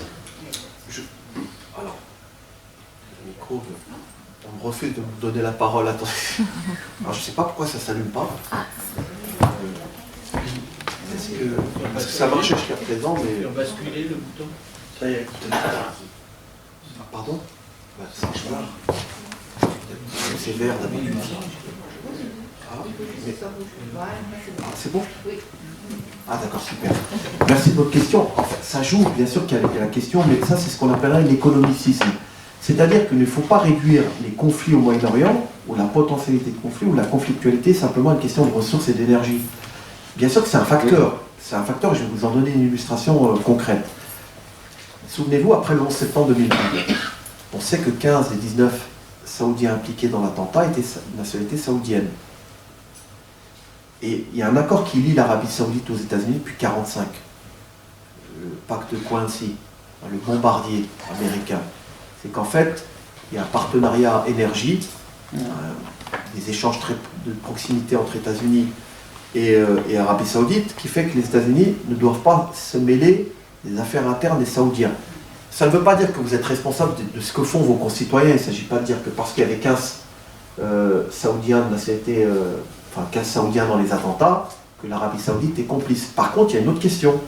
C'est que l'idéologie qui a nourri en partie ces acteurs avait une terre d'élection relativement assez prospère en Arabie Saoudite. Mais les États-Unis ont attaqué l'Afghanistan et l'Irak. Donc l'énergie, ça joue, les accords. Mais les États-Unis ont appris aussi à s'émanciper de l'Arabie Saoudite par rapport à la question énergétique. Donc c'est un facteur, il ne faut pas le nier, parce qu'il y a des interventions qui sont justifiées apparemment et d'autres qui ne le sont pas. Pourquoi est-ce qu'on intervient à tel endroit et pas à tel autre? On avait avec la France. Bon, dans le cas malien, les Maliens avaient appelé à la rescousse la France. Donc on peut se dire qu'il y a un échange entre les deux, puis un appel du Mali. Mais les interventions sont aussi commandées par des intérêts, évidemment, économiques. Mais ça ne saurait se réduire simplement à la question économique. Je vous donne un exemple. Comme j'aime bien penser par moi-même, mais contre moi-même aussi, et par-delà moi-même, c'est le troisième terme du triptyque, c'est qu'en fait, quand on regarde le conflit israélo-palestinien, il y a aussi un argument moral qui a joué dans le soutien américain par rapport à l'État juif. C'était la question de la discrimination, du génocide des Juifs, et donc c'est un argument aussi moral qui a joué dans le soutien, et qui joue d'ailleurs en Allemagne aujourd'hui beaucoup, parce que l'Allemagne se sent coupable, et à bien des égards à juste titre par rapport à ce qui s'est passé, donc il y a un soutien de compensation en quelque sorte qui est produit, et c'est pas de l'énergie ça. Deuxième exemple, c'est que pour beaucoup, un certain nombre d'acteurs occidentaux, Israël est vu comme la tête de pont avancée des intérêts occidentaux. C'est pas pour les beaux yeux des Israéliens et des Juifs. Il y avait aussi de l'antisémitisme dans ceux qui voulaient qu'il y ait un foyer national juif chez les Britanniques. En gros, restez pas avec nous, allez en Israël. Donc c'était pas de la philanthropie. Il y avait, dans un sens positif, l'argument moral, mais dans un sens négatif, un antisémitisme qui n'osait dire son nom, mais qui était bien réel. Oui, alors il y a une question là, et puis après là, je gère pas. Oui, bonsoir. Merci pour la densité et foisonnante de votre exposé. Mais je regrette personnellement que la partie qui est annoncée dans le programme n'ait pas été plus développée. J'espère que la discussion va pallier ce problème. Actuellement, Gaza subit une guerre sans nom.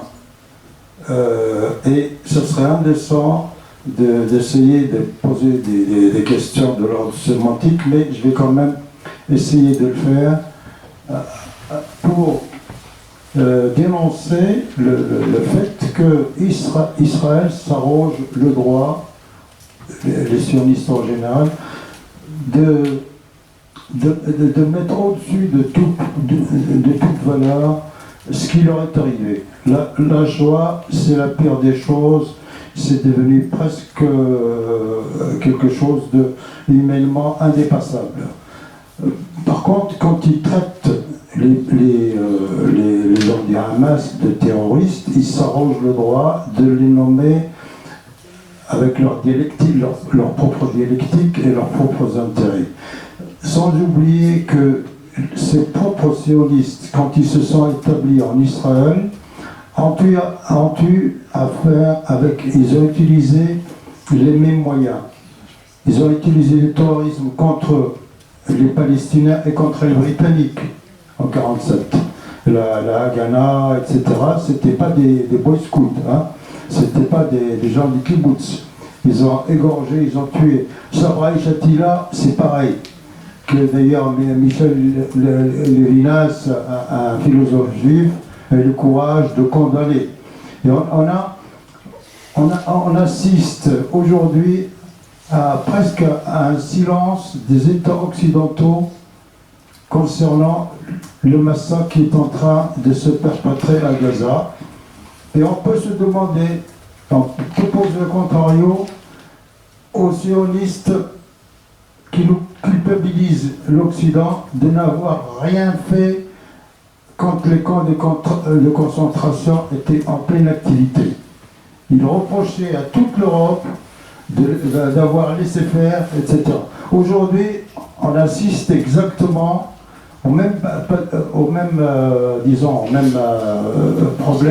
de non-ingérence alors que les Nations Unies ont des moyens d'arrêter le massacre à Gaza, il ne se passe rien. Merci. Merci beaucoup. Alors, voilà. Merci beaucoup pour votre remarque et réaction. Je l'ai dit, d'ailleurs je l'avais annoncé en début, on ne peut pas tout traiter. Le registre, je comprends le registre que vous utilisez. Bon, moi j'essaie d'être analytique, ça ne veut pas dire que parce qu'on est analytique, on est totalement sourd à la souffrance des populations palestiniennes. Je crois qu'aucun ici, humain, ne peut démentir le fait qu'il y a un massacre. Et on pourrait parler même de génocide. Parce qu'en réalité, ce qui est produit, je vais commencer par la fin, c'est que ça pousse, même si... Alors il y a des intentions qui ont été quand même relevées. Certains, d'ailleurs, un ministre qui était prêt à utiliser la bombe atomique, pourquoi pas. Donc il y a des intentions de génocide qui sont émises. Ce n'est pas simplement une interprétation, c'est aussi des intentions. Donc on peut se poser la question que les bombardements, s'il y a un bombardement à faire, c'est pour pousser, écurer en quelque sorte la population palestinienne qui quitterait le territoire, et donc une forme d'épuration ethnique. En fait, vraiment les sortir de Gaza. Donc ça, c'est une réalité. Inutile d'y revenir, vous l'avez dit, et puis je pense qu'ici, tout le monde le sait. Deuxième élément, là où je vous rejoins, c'est évidemment l'identification des Européens, ou des Américains nord-américains, ou de l'Europe de l'Ouest et de l'Amérique du Nord, aux Israéliens. Je l'ai dit tout à l'heure, la tête de pont avancée de l'Occident. C'est comme si l'Occident combattait la barbarie des Arabes. D'ailleurs, les discours anti-arabes racistes. Je vous recommande un livre remarquable de 2004, La cage de Gaza. Gaza, la cage, de Hervé Kelf notamment, et d'un photographe, qui montrait, on était en 2004, c'est-à-dire que ce n'était pas encore le moment du départ des colons de Gaza, où il y avait des propos racistes éhontés qui étaient tenus, anti-arabes. Donc ça, c'est aussi une réalité. Donc il y a cette identification, c'est assez épouvantable, hein. Le fait que, finalement, les victimes israéliennes n'équivaudraient pas les victimes palestiniennes, même si le président Macron a tenté, tant bien que mal, de dire qu'en fait, on avait affaire à la même souffrance. Mais ça ne tient pas devant, effectivement, sentiment réel de deux poids, deux mesures. On le voit même sur la question du traitement de l'islam, ça je le regrette et je l'ai dit. Troisième chose, les activités terroristes des groupes, comme vous l'avez dit, vous avez dit Haganah, Irgun, bien sûr que c'est connu, qu'il y a eu des actions, des opérations militaires violentes contre des Britanniques, contre des Arabes palestiniens ou des Arabes. Il faut savoir que ces groupes extrémistes juifs qui étaient présents sur le territoire à l'époque étaient aussi ceux qui ont refusé le plan de partage de l'ONU de novembre 47. Parce qu'on dit souvent, oui, mais les Arabes étaient contre. Mais remettons-nous dans le contexte de l'époque. Parce qu'à posteriori, il est sûr que la carte proposée à l'époque est meilleure que la situation d'aujourd'hui. Et si vous dites à des personnes, on va vous installer, vous allez avoir moins de territoire que ce que vous aviez auparavant, et on installe un État, un nouvel État, je ne pense pas que beaucoup auraient accepté.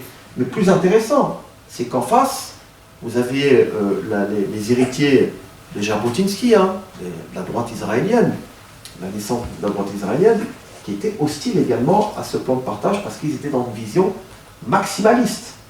C'était l'entièreté du territoire. Donc c'est pas simplement les Palestiniens qui auraient un maximalisme, et d'ailleurs les concessions étaient nombreuses, y compris de la part des mouvements d'extrême gauche palestiniens qui ont pu recourir à des actions terroristes comme le FPLP ou FDLP, qui étaient des mouvements d'extrême gauche qui étaient pour une intégration des Juifs dans un État qui serait binational.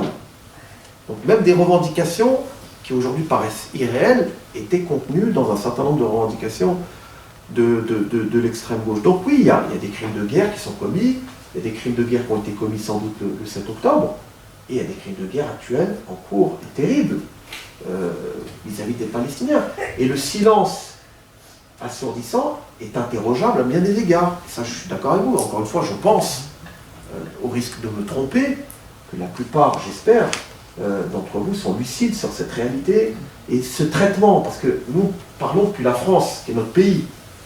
On est étonné qu'il n'y ait pas plus d'engagement en faveur du droit international. Il ne s'agit même pas de dire qu'il faut être pro-palestinien ou pro-israélien, chacun est libre de ce qu'il est. Mais rappeler le cadre qui est celui du droit international, c'est la seule manière de se sortir de ce bourbier. Oui. Mais justement, comme vous rappelez le droit international, peut-être que ça serait bien de rappeler la définition d'un génocide, d'un crime de guerre, etc. Parce que je pense, après, voilà, moi je suis pas une experte de la question, et évidemment, je suis alignée par les massacres de Gaza, je trouve ça inacceptable, mais c'est vrai que je ne pense pas, après, voilà, je suis pas l'expert en la matière, mais je ne pense pas que ça colle à la définition telle du droit international. Ça ne colle pas à la définition, en tout cas il y a un débat des juristes qui disent on n'en est pas là, on ne peut pas l'établir comme ça. Mais là où je dis qu'il y a des indices, moi je ne me prononcerai pas, je suis mal placé, je suis politique, je ne suis pas juriste. Je dis simplement, quand il y a quelques éléments qui sont objectivables, comme par exemple les paroles d'un certain nombre d'acteurs qui comptent, c'est pas le citoyen du bar d'à côté qui dit ça. Vous pouvez dire, mais celui-là, il raconte n'importe quoi. Ce sont des personnes qui comptent. Et moi, je dirais, l'étalon qui est pour moi intéressant en tant que politiste, c'est de quelle autorité exhibe celui qui s'exprime ainsi. Si c'est un poids lourd, vous prenez au sérieux ce qu'il dit quand il parle de bombes atomiques, ou quand il dit qu'ils trouveront refuge en Égypte. Donc il y a une volonté de se débarrasser de cette population. Donc il y a une forme de génocide. Les moyens militaires déployés, je vous renvoie à un article de Mediapart il y a 15 jours qui m'a fait froid dans le dos. Les nouvelles technologies utilisées, expérimentées à Gaza actuellement. Des noms sortis de Voyage vers le futur. Des armes létales qui tuent, qui plongent dans la peau. C'est terrifiant, je n'ai même pas les mots, je ne me souviens même pas de ce que j'ai lu. Tellement c'est terrifiant. Cet article de Mediapart que vous pouvez consulter, très, très fouillé, très documenté, interroge sur les pratiques qui sont menées sur place. Donc ça vous laisse, si vous voulez, un espace possible pour dire qu'on assiste à ça. Mais je ne peux pas qualifier, parce que d'abord, ce n'est pas mon autorité, et puis je n'ai pas la définition en tête exacte du droit international, parce que je ne suis pas juriste. Comme j'ai dit que je n'étais pas tautologue, je me suis prémuni contre cette critique tout à fait légitime. En fait, excusez-moi madame, je sais que vous êtes intéressée, mais il y a d'autres questions. Oui, il y avait une question là, oui, pardon. Le positionnement des pays arabes qui avaient tenté une normalisation avec Israël, est-ce qu'il a évolué depuis le mois d'octobre? Est-ce qu'on voit des changements de... Alors c'est une très bonne question. Apparemment le Maroc continue. D'ailleurs il y a eu des protestations, parce qu'il y a des sit-ins réguliers au Maroc contre cette normalisation, mais l'Arabie Saoudite qui devait signer, ratifier, a fait machine arrière. Parce que là, c'était plus possible. Pas parce que les États étaient particulièrement pro-palestiniens. Hein. Là aussi, il y a des débats qui font rage, même par rapport à l'Algérie et d'autres pays qui se présentent comme les champions du monde de la défense des Palestiniens, mais qui n'en ont cure en réalité. Et leur seule préoccupation, c'est de rester le plus longtemps possible au pouvoir.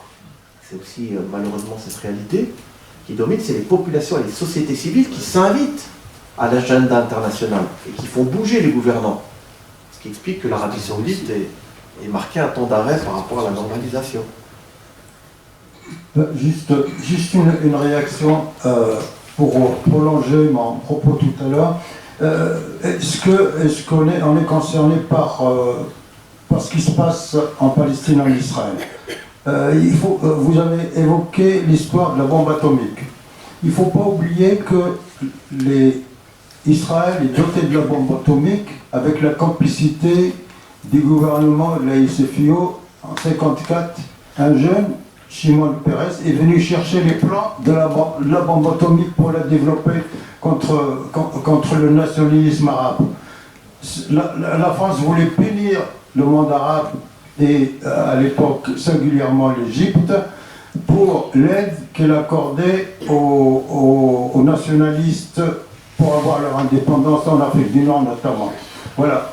Pour ça, autre chose. Est-ce que vous pouvez nous éclairer sur l'histoire de l'apartheid, l'accusation d'apartheid vis-à-vis de l'État d'Israël, avec l'Afrique du Sud qui a déposé un recours à la Cour pénale internationale de la Haye. Merci.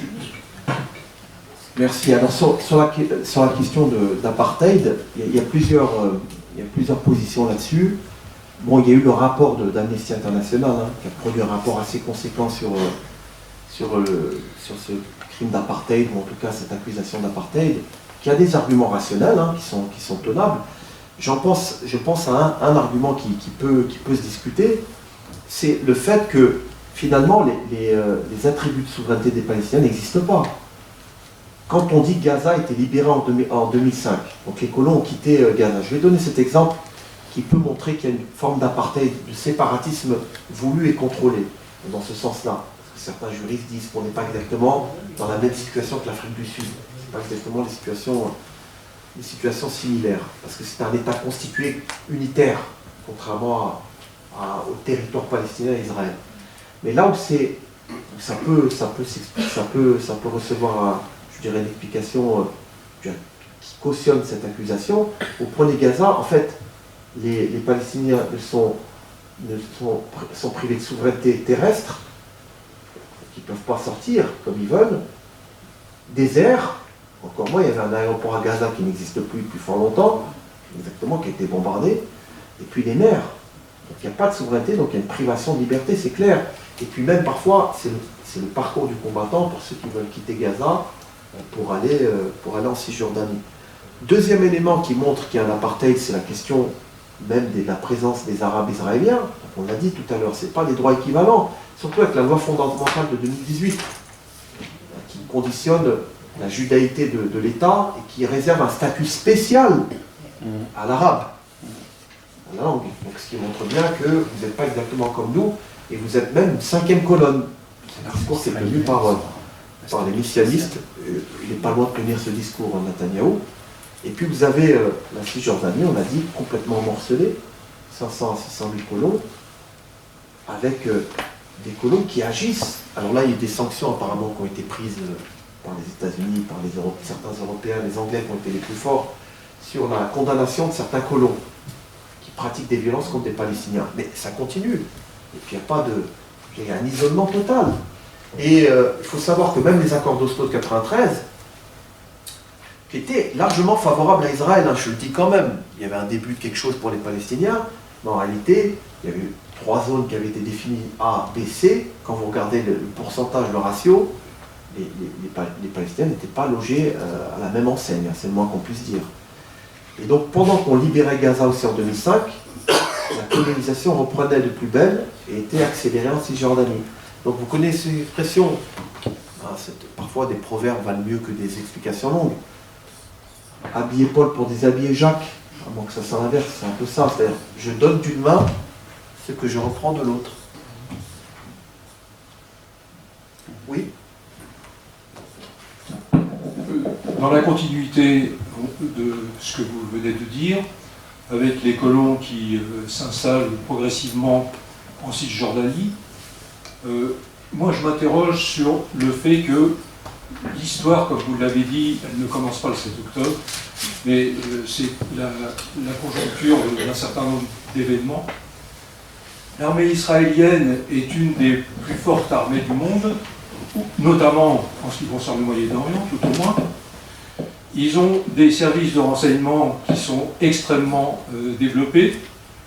Et il est maintenant plus ou moins admis que Netanyahou avait connaissance qu'il y aurait un événement d'une grande ampleur qui aurait lieu prochainement, sans savoir exactement quand, mais que ce serait un événement d'une grande ampleur.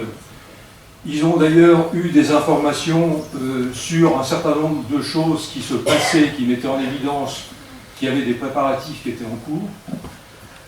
La question que je me pose, c'est une question, mais il n'y a pas de réponse, bien sûr. Est-ce que finalement, Netanyahou n'a pas laissé faire pour pouvoir finalement effacer Gaza de la carte? Voilà. Devant le micro. Je ne veux pas que je vous réponde. Non. Voilà, ça marche. Non, en fait, non, aucun acteur politique, quel que soit son niveau de cynisme, n'aurait laissé faire. Ça, je vous réponds tout de suite. Donc, je vais répondre autrement. Netanyahou a tellement de mépris pour les Palestiniens qu'il pensait qu'ils n'étaient pas capables de commettre l'action du 7 octobre. Première explication possible. Deuxième explication, sous-estimer les rapports qui lui étaient faits. Mais laisser faire, c'est comme le 11 septembre. Après le 11 septembre, il y a eu toutes les théories en disant que c'était qu'on a laissé faire, etc. Aucun acteur n'est capable d'admettre qu'il a fléchi aux yeux de son opinion publique. C'est dévastateur. Quelqu'un m'avait dit au téléphone une fois, bien imprudent, je l'ai arrêté immédiatement, il m'a dit oui, mais c'est un coup, en fait c'est une forme de théorie du complot. Vous n'allez pas jusque-là. Il peut y avoir cet écho chez certains en disant ah mais il laisse faire par cynisme. Le politique est cynique jusqu'à un certain point. Mais il ne peut pas admettre qu'il y ait des actions de ce type. En revanche, là où il y a quelque chose de cynique, après coup, hein, donc il prend acte de cette terrible massacre du 7 octobre, et son but aujourd'hui, comme il n'y a pas de but de guerre, parce qu'on ne sait pas très bien comment, quels sont les buts, décapiter le Hamas. Le Hamas n'a jamais fait plus de militants qu'actuellement. Et ça va au-delà de la Palestine. Hein. Regarde, vous prenez une vidéo, moi je suis arabisant donc j'écoute ces vidéos, vous allez sur YouTube, les déclarations, même du porte-parole Oussama Hamdan, qui est au Liban, qui fait des discours tous les 2 jours, ça dépend des jours. Vous regardez le nombre de vues, ou même les opérations filmées par la branche armée de ASD al-Qassam, ça va à 1 million, 2 millions. Et il faut lire ce qui est écrit en arabe en dessous. Soutien à la résistance, etc. Donc en fait, cette guerre-là, c'est un massacre pour une population, c'est une destruction du bâti incommensurable, c'est des ONG complètement démantelées. Et pourquoi, à la fin, écœurer la population palestinienne pour qu'elle parte, qu'elle quitte le territoire, donc forme de liquidation. Mais qu'est-ce qu'il y aura après? C'est quoi le jour d'après? Et en fait, Netanyahou, ce à quoi il pense en premier lieu, c'est d'éviter la justice. Oui, c'est ça. Et si la guerre s'arrête, c'est devant le prétoire qu'il aura à s'expliquer. C'est ça le cynisme, il est là en fait. Il est après coup. Il n'est pas avant. Ouais, c'est ça. Oui. Ça marche. Oui, oui, je voudrais parler un peu de l'avenir, hein, parce que le sionisme s'est constitué, qu'il soit laïque, ce qu'il était en grande partie, qu'il soit religieux, il s'est constitué pour trouver un territoire, une terre pour un peuple sans terre. Voilà. Bon. Avec des mythes tels que ce qu'avait inventé l'Église catholique au 3 ou 4e siècle, comme quoi les Romains avaient expulsé les Juifs de Palestine pour les punir d'avoir tué le Christ. On sait aujourd'hui, la plupart des historiens savent bien que dans les premiers siècles de l'histoire, il y avait partout, dans tout le Moyen-Orient, des des villages juifs, et qu'ils ont été juifs jusqu'à ce que les Arabes arrivent, c'est-à-dire jusqu'à ce qu'en grande partie, ils se convertissent à l'islam. Ce qui fait qu'aujourd'hui, les descendants du peuple juif, en grande partie, ce sont les Palestiniens. Voilà. Bon. Je vous en prie. Merci. Donc, si vous voulez, le sionisme qui se présentait comme un refuge pour les juifs persécutés dans l'ensemble du monde, et ça c'était une réalité intangible, avec l'apothéose qu'a été la Shoah, bon, il devient finalement presque l'inverse. C'est-à-dire que le sionisme, il a transformé les victimes, les juifs de victimes, en bourreaux. Aujourd'hui, ce sont des sionistes qui sont des bourreaux, et finalement, le seul endroit, un des endroits en tout cas, disons, soyons modestes, un des endroits les pires pour la sécurité des Juifs, c'est Israël. C'est là qu'ils sont, qui peuvent être le plus attaqués. Bon. Donc aujourd'hui, on a cette situation malgré tout. C'est-à-dire que ça c'est une chose, ça c'est la théorie. Mais la réalité, c'est qu'aujourd'hui, depuis 75 ans, il y a des Juifs qui sont dans ce territoire. Et on ne peut pas les gommer d'un trait de plume. On ne peut pas dire ces gens n'existent pas, ils n'ont qu'à rentrer chez eux, finalement. Hein. Bon, c'est ridicule. Ils sont là. Ils sont israéliens. Bon, soit israéliens, mais israéliens juifs. Ils ont cette culture, cet attachement à la religion, etc. Ou même s'ils ne sont pas religieux, à la culture. Hein. Donc on ne peut pas les éliminer.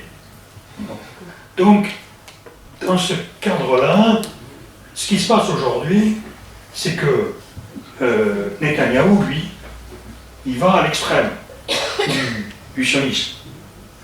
Les sionistes, effectivement, ils voulaient le grand Israël et pas d'Arabes, personne d'autre que des Juifs sur ce territoire-là.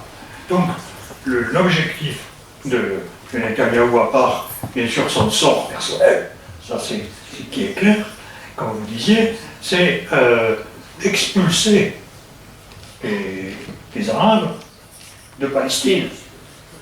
Depuis le début, de toute façon, c'est depuis 75 ans, même depuis 100 ans, on peut dire qu'on assiste à une épuration ethnique de la Palestine. Voilà. Donc, oui, voilà. Donc, excusez-moi, je suis un peu là, excusez-moi. Donc, ma question, c'est comment aujourd'hui on peut faire coexister finalement sur ce territoire deux peuples qui ont une légitimité en tant que tels, parce que faire deux territoires, je ne suis pas persuadé que ce soit la meilleure deux pays différents. Je ne suis pas sûr que ce soit la meilleure des solutions, parce que ces deux pays, quelles vont être leurs frontières, etc., ça va être, à mon avis, des guerres incessantes pour se partager. Donc, quelle est la solution, ou quel est l'avenir possible pour ces deux peuples sur ce même territoire? Excusez-moi. Merci. Vous me prêtez des qualités de démiurge. Je ne possède pas. Mais pour autant, je n'esquiverai pas ce que vous avez dit. Bon, il y a plusieurs choses, il y a des observations, puis une question. La question que vous posez, elle est vertigineuse, je peux pas y répondre. Mais si on arrive déjà à faire un bon diagnostic, peut-être qu'il y aura une médication adaptée. C'est déjà pas mal. Alors, je vais me réfugier une nouvelle fois derrière Bourdieu. Bourdieu dit le sociologue n'a pas à dire ce qu'il faut faire. Ce qu'il peut faire éventuellement, c'est de dire que ce que l'on s'apprête à faire n'est pas bon et ce qu'il ne faut pas faire. C'est les deux seules pistes que je peux proposer, mais il est vrai qu'il y a un mythe, ce que Shlomo Sand dans Comment le peuple juif fut inventé, qui est un très bon livre, mais Shlomo Sand dit des choses qui sont contenues déjà chez Yaakov Rapkin, cet auteur que j'ai cité tout à l'heure. L'idée de peuple-race, il parle de mythe-histoire. En fait, on passe par pertes et profits la réalité des conversions au judaïsme. C'est qu'il y en a eu au Maghreb, donc c'était une religion prosélyte au départ, le judaïsme. Hein. Contrairement à cette idée reçue, qui bat très bien en brèche, Shlomo Sand. En Éthiopie, on a des falachas, qui sont pas forcément vus comme les autres en Israël. Hein. Soit dit en passant, il peut y avoir des discriminations contre eux, parce qu'ils n'ont pas la bonne couleur de peau aux yeux justement des racialistes. Deuxième chose, sur la question des Juifs et l'argument moral qui est tout à fait juste, parce qu'en fait il y a deux raisons qui légitiment le sionisme, qui était un courant minoritaire au XIXe siècle. Il est monté en puissance à cause des contingences. Mais au départ, il y a cette idée de, effectivement, faire en sorte de transcender les discriminations dont sont victimes les Juifs en Europe. Je rappelle le pogrom de 1881 en Russie, des drames de ce type. Donc il faut un foyer où ils peuvent être en sécurité. Deuxième élément qui est soulevé par Denis Charbit, philosophe franco-israélien, qui dit une chose intéressante dans un ouvrage intitulé « Qu'est-ce que le sionisme ?», que je vous recommande, qui est relativement bien fait. C'est le principe des nationalités. Comme les Juifs ont évolué en Europe et ont connu la Scala, les Lumières juives aussi au contact des Lumières européennes, 17e, 18e siècle, je rappelle la grande figure de Spinoza, n'est-ce pas, le traité théologico-politique, cette analyse rationnelle des textes de la Bible. Il y a ce principe des nationalités qui fait que l'État-nation leur parle, constituer un État-nation à partir de l'identité qui est la leur. Donc il y a ces deux raisons principales. Là où je vous rejoins, évidemment, les Israéliens sont présents, les Juifs, notamment ceux d'après 48, il y a toutes des générations qui sont nées dans ce territoire et qui ne connaissent que ce territoire, et qui ont donc une légitimité. C'est ce qui fait dire à Shlomo Sand dans son dernier livre, que je n'ai pas encore lu, mais en fait quand vous avez lu un livre de Shlomo Sand, je crois que vous pouvez considérer que vous avez tous lu. C'est l'idée d'un État binational. Ça serait lui est plutôt à l'extrême gauche, il pense à un État binational. Philosophiquement, c'est très attrayant, même un État laïque. Un État laïque, c'est l'État qui vous permet de vous reconnaître dans un État, et surtout, je reprends la formule à Habermas, c'est un citoyen dans un État de droit démocratique est un citoyen qui peut se considérer à la fois comme l'auteur et le destinataire du droit. C'est quelqu'un qui participe activement au droit, qui se reconnaît dans cet État. Si on a l'émergence d'un État laïque, je ne sais pas si on sera encore vivant, c'est que chaque citoyen, quelle que soit sa nationalité, sa religion, puisse se reconnaître dans cet État. Alors le facétieux Kadhafi avait parlé d'Isratine. Il avait fait un néologisme en disant il faut réunifier les deux États. Il avait parlé d'Isratine. Bon, Kadhafi avait ses côtés obscurs et autoritaires, puis il avait un peu d'humour. L'expression Isratine, il fallait quand même y penser. Cette idée de réunification des deux États, afin que chacun puisse s'y reconnaître. Et c'est vrai que la solution, et c'est là où on retrouve la puissance philosophique de la laïcité, c'est que le citoyen peut se reconnaître dans cet État qui n'est pas une fin en soi, mais un instrument, un outil au service du bien-être des citoyens. Ce serait ça la solution, mais je ne suis qu'un Wesséniger, un modeste universitaire provincial qui n'a aucun levier de pouvoir. En attendant Israël, est-ce qu'il y aurait un chef palestinien qui serait prêt à prendre la tête de la Palestine? C'est une question profonde. Alors il y a Marwan Barghouti est souvent cité dans les geôles palestiniennes d'Israël depuis une vingtaine d'années, qui est une figure plutôt à gauche, mais qui a un certain écho, y compris dans les mouvements islamistes. Donc c'est quelqu'un qui est reconnu. Je dirais que ce n'est même pas la première des préoccupations. En fait, ce serait vraiment déjà, je pense, avant même la question du leadership, c'est d'arrêter le carnage en cours. Ça, c'est évidemment la première étape. Et de voir comment faire en sorte de démanteler cette pression coloniale. C'est une vraie pression coloniale en Cisjordanie. Oui. La première étape, ce serait peut-être que les peuples, que les populations occidentales parlent de paix. Ce serait peut-être ça la première étape. Parce que pour l'instant, c'est la course à l'armement. Et qu'on entend de façon incessante. Mais en fait, c'est les dominants pardonnez-moi, c'est pas une lecture marxisante, mais c'est les dominants qu'on plus les moyens de leur parole. Quand je dis dominants, c'est ceux qui dominent scène internationale ou régionale.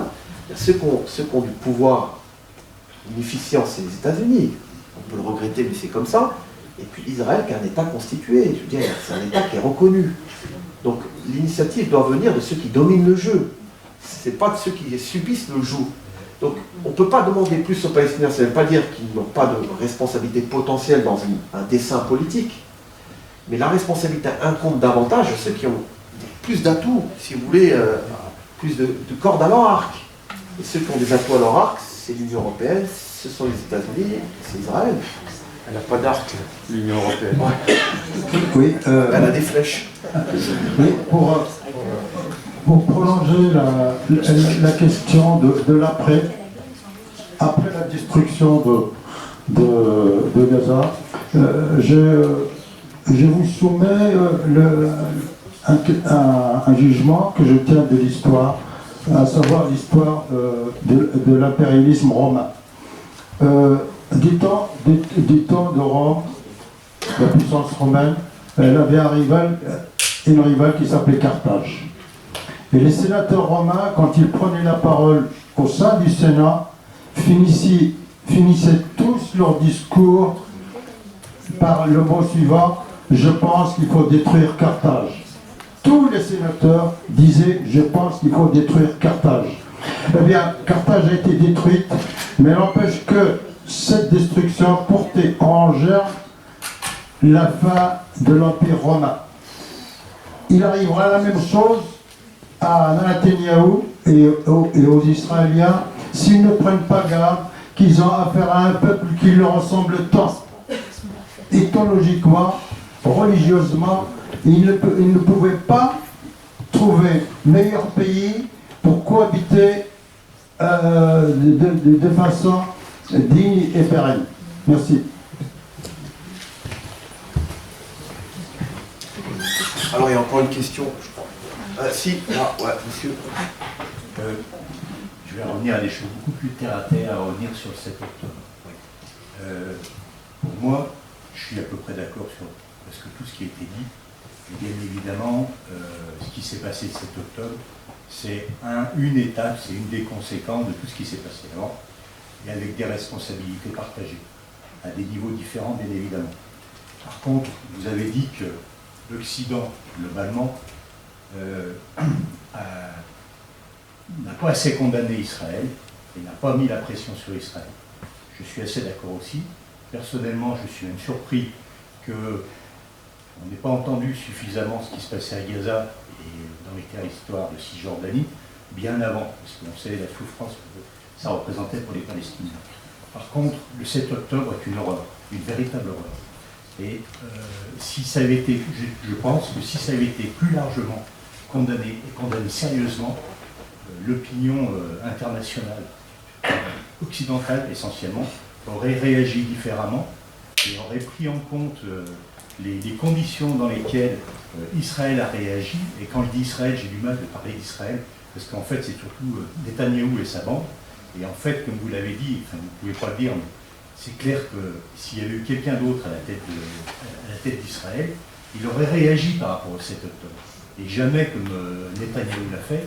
Et autant on peut comprendre, personnellement j'ai pu comprendre le discours de départ où il disait qu'il était obligé d'aller sur Gaza pour détruire le Hamas vu ce que le Hamas avait fait, jusque-là ça tenait. Par contre, il y a un moment donné, quand vous arrivez à 10 000 morts, 20 000 morts, 30 000 morts, je veux dire, il faut s'arrêter. Et il faut que les têtes fraîches et bien pensantes se réunissent et essayent de calmer la situation. Et c'est là où l'Occident, comme vous l'avez dit tout à l'heure, c'est-à-dire les Israéliens, les Américains et les Européens qui ont le pouvoir, véritablement plus de pouvoir que les autres, ils devaient poser les choses et repenser et après revenir sur trouver une solution. C'est mon avis et je voulais savoir un petit peu ce que vous dites. Écoutez, c'est parfait. Moi je trouve que votre position tout à fait honorable et défendable et elle est rationnelle. Moi je la trouve tout à fait raisonnable. Sur le 7 octobre, c'est vrai qu'il y a eu des circonvolutions à des moments donnés de certains. C'est vrai sur la condamnation. Je pense que, si je le disais tout à l'heure, il y a une communauté émotionnelle à laquelle nous participons tous d'une manière ou d'une autre, qu'on soit chercheur, politique, journaliste, qu'on veut. C'est de prendre le temps de la condamnation. C'est vrai, c'est incontestable. Peut-être que certains ne l'ont pas suffisamment fait. Et on a commencé à ergoter sur la terminologie qu'il fallait utiliser. Est-ce que le Hamas ou non est un mouvement terroriste? Je pense que c'était une question seconde.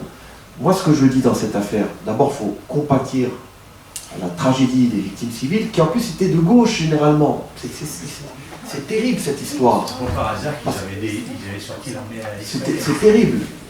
Parce qu'en plus de ça, c'était pas. Il y a eu des cibles militaires qui ont été visées, mais les civils n'étaient pas du tout partisans d'une colonisation. Donc ça, c'est tragique. Après, sur la qualification, moi, ce que j'ai de manière simple, avec les mots qui sont les miens, c'est qu'il y a une organisation, le Hamas, qui est née en 87-88, d'ailleurs dans des conditions où Israël a laissé faire. C'est pas Israël qui a créé le Hamas. Hein. C'est les conditions objectives, parce que ça faisait contrepoids au Fatah et à l'OLP de Yasser Arafat, qui était lui-même condamné. Donc c'était une volonté de laisser faire. Ensuite, il y a une branche armée, la branche Ezdin Qassam. J'ai écouté au moins 7, 8 ou 9 épisodes d'un des fondateurs du mouvement. Pourquoi il explique comment, en arabe, c'était sur Al Jazeera, plusieurs séances, je ne suis pas arrivé au bout, mais presque, et il explique comment est-ce qu'à un moment donné, ils ont songé à constituer une armée, une branche militaire, les conditions, etc. Parce qu'ils étaient première intifada, puis ensuite la deuxième en 2000. Donc ils expliquent ça. Donc je pense qu'il faut distinguer le mouvement politique de la branche armée, que la branche armée a agi, alors en accord ou pas, mais en tout cas la branche politique a légitimé les actions du 7 octobre, même s'ils n'étaient pas au courant, visiblement ils ont cautionné l'action du 7 octobre. Il y a eu des tentatives justement, parce que l'image est extrêmement négative, parce que toucher des civils dans une guerre c'est pas bien, c'est même grave. Donc il y a des explications qui sont données. Donc de dire le Hamas c'est du politique et du religieux bien sûr, mais du militaire, de la violence, et que le répertoire d'actions violents terroristes, pourquoi pas utiliser le terme, le terrorisme étant une violence aveugle qui touche, qui va même au-delà de la question des cibles politiques qui touchent des civils, et sortir par le haut ce moment-là pour réfléchir et penser après. Et c'est vrai que, et c'est là où je vous rejoins également, on a l'impression qu'il n'y a plus de limite. C'est des bombardements, on n'a aucune perspective de sortie. Parce qu'à un moment donné, il va bien falloir négocier, mais avec qui on négocie? Et alors on négocie pas avec ceux avec lesquels on est d'accord. Ceux avec lesquels, malheureusement, mais c'est comme ça, c'est la règle de la négociation, avec ceux avec lesquels on a un désaccord. La question de l'échange des prisonniers, des otages, etc. Et vous voyez que Netanyahou, la question des otages, c'est pas une question qui le préoccupe au fond. C'est ça qui est gravissime aussi dans cette histoire. Combien d'otages sont morts à cause des bombardements? En gros, c'est le prix à payer. Le sous-texte, c'est ça. Hein. Si on va continuer, alors bien sûr qu'ils peuvent toucher des cibles du Hamas, etc., mais on continuera tant qu'il le faudra. Et tant qu'il le faudra, ça veut dire quoi? Raser complètement la ville. Gaza, c'est, je crois, 3 fois l'île de France, peut-être, c'est ça, l'équivalent. Donc c'est pas très grand. Donc là, c'est peut-être Rafah qui va prendre des bombardements. Donc moi, je suis inquiet, je vous dis franchement, je l'ai dit, je suis optimiste, mais je suis également inquiet du peu de valeur qu'on accorde à l'être humain, quelles que soient ses attaches. Parce que ce qui doit nous animer, nous, en tant qu'humanistes, j'espère qu'on l'est un peu, c'est le sort qui est fait aux hommes, aux femmes et aux enfants, quelles que soient leurs conditions sociales et quel que soit le camp auquel ils appartiennent. C'est ça qui doit nous préoccuper. Et cette préoccupation doit nous amener, de manière unanime, sans utiliser forcément les arguments de la science, on n'en a pas besoin, à faire en sorte qu'il y ait un cessez-le-feu. Donc ça s'arrête. Et qu'il y ait une réflexion, que la politique reprenne ses droits. De discussion, de débat, d'échange. Bon, malheureusement, on n'en est pas là.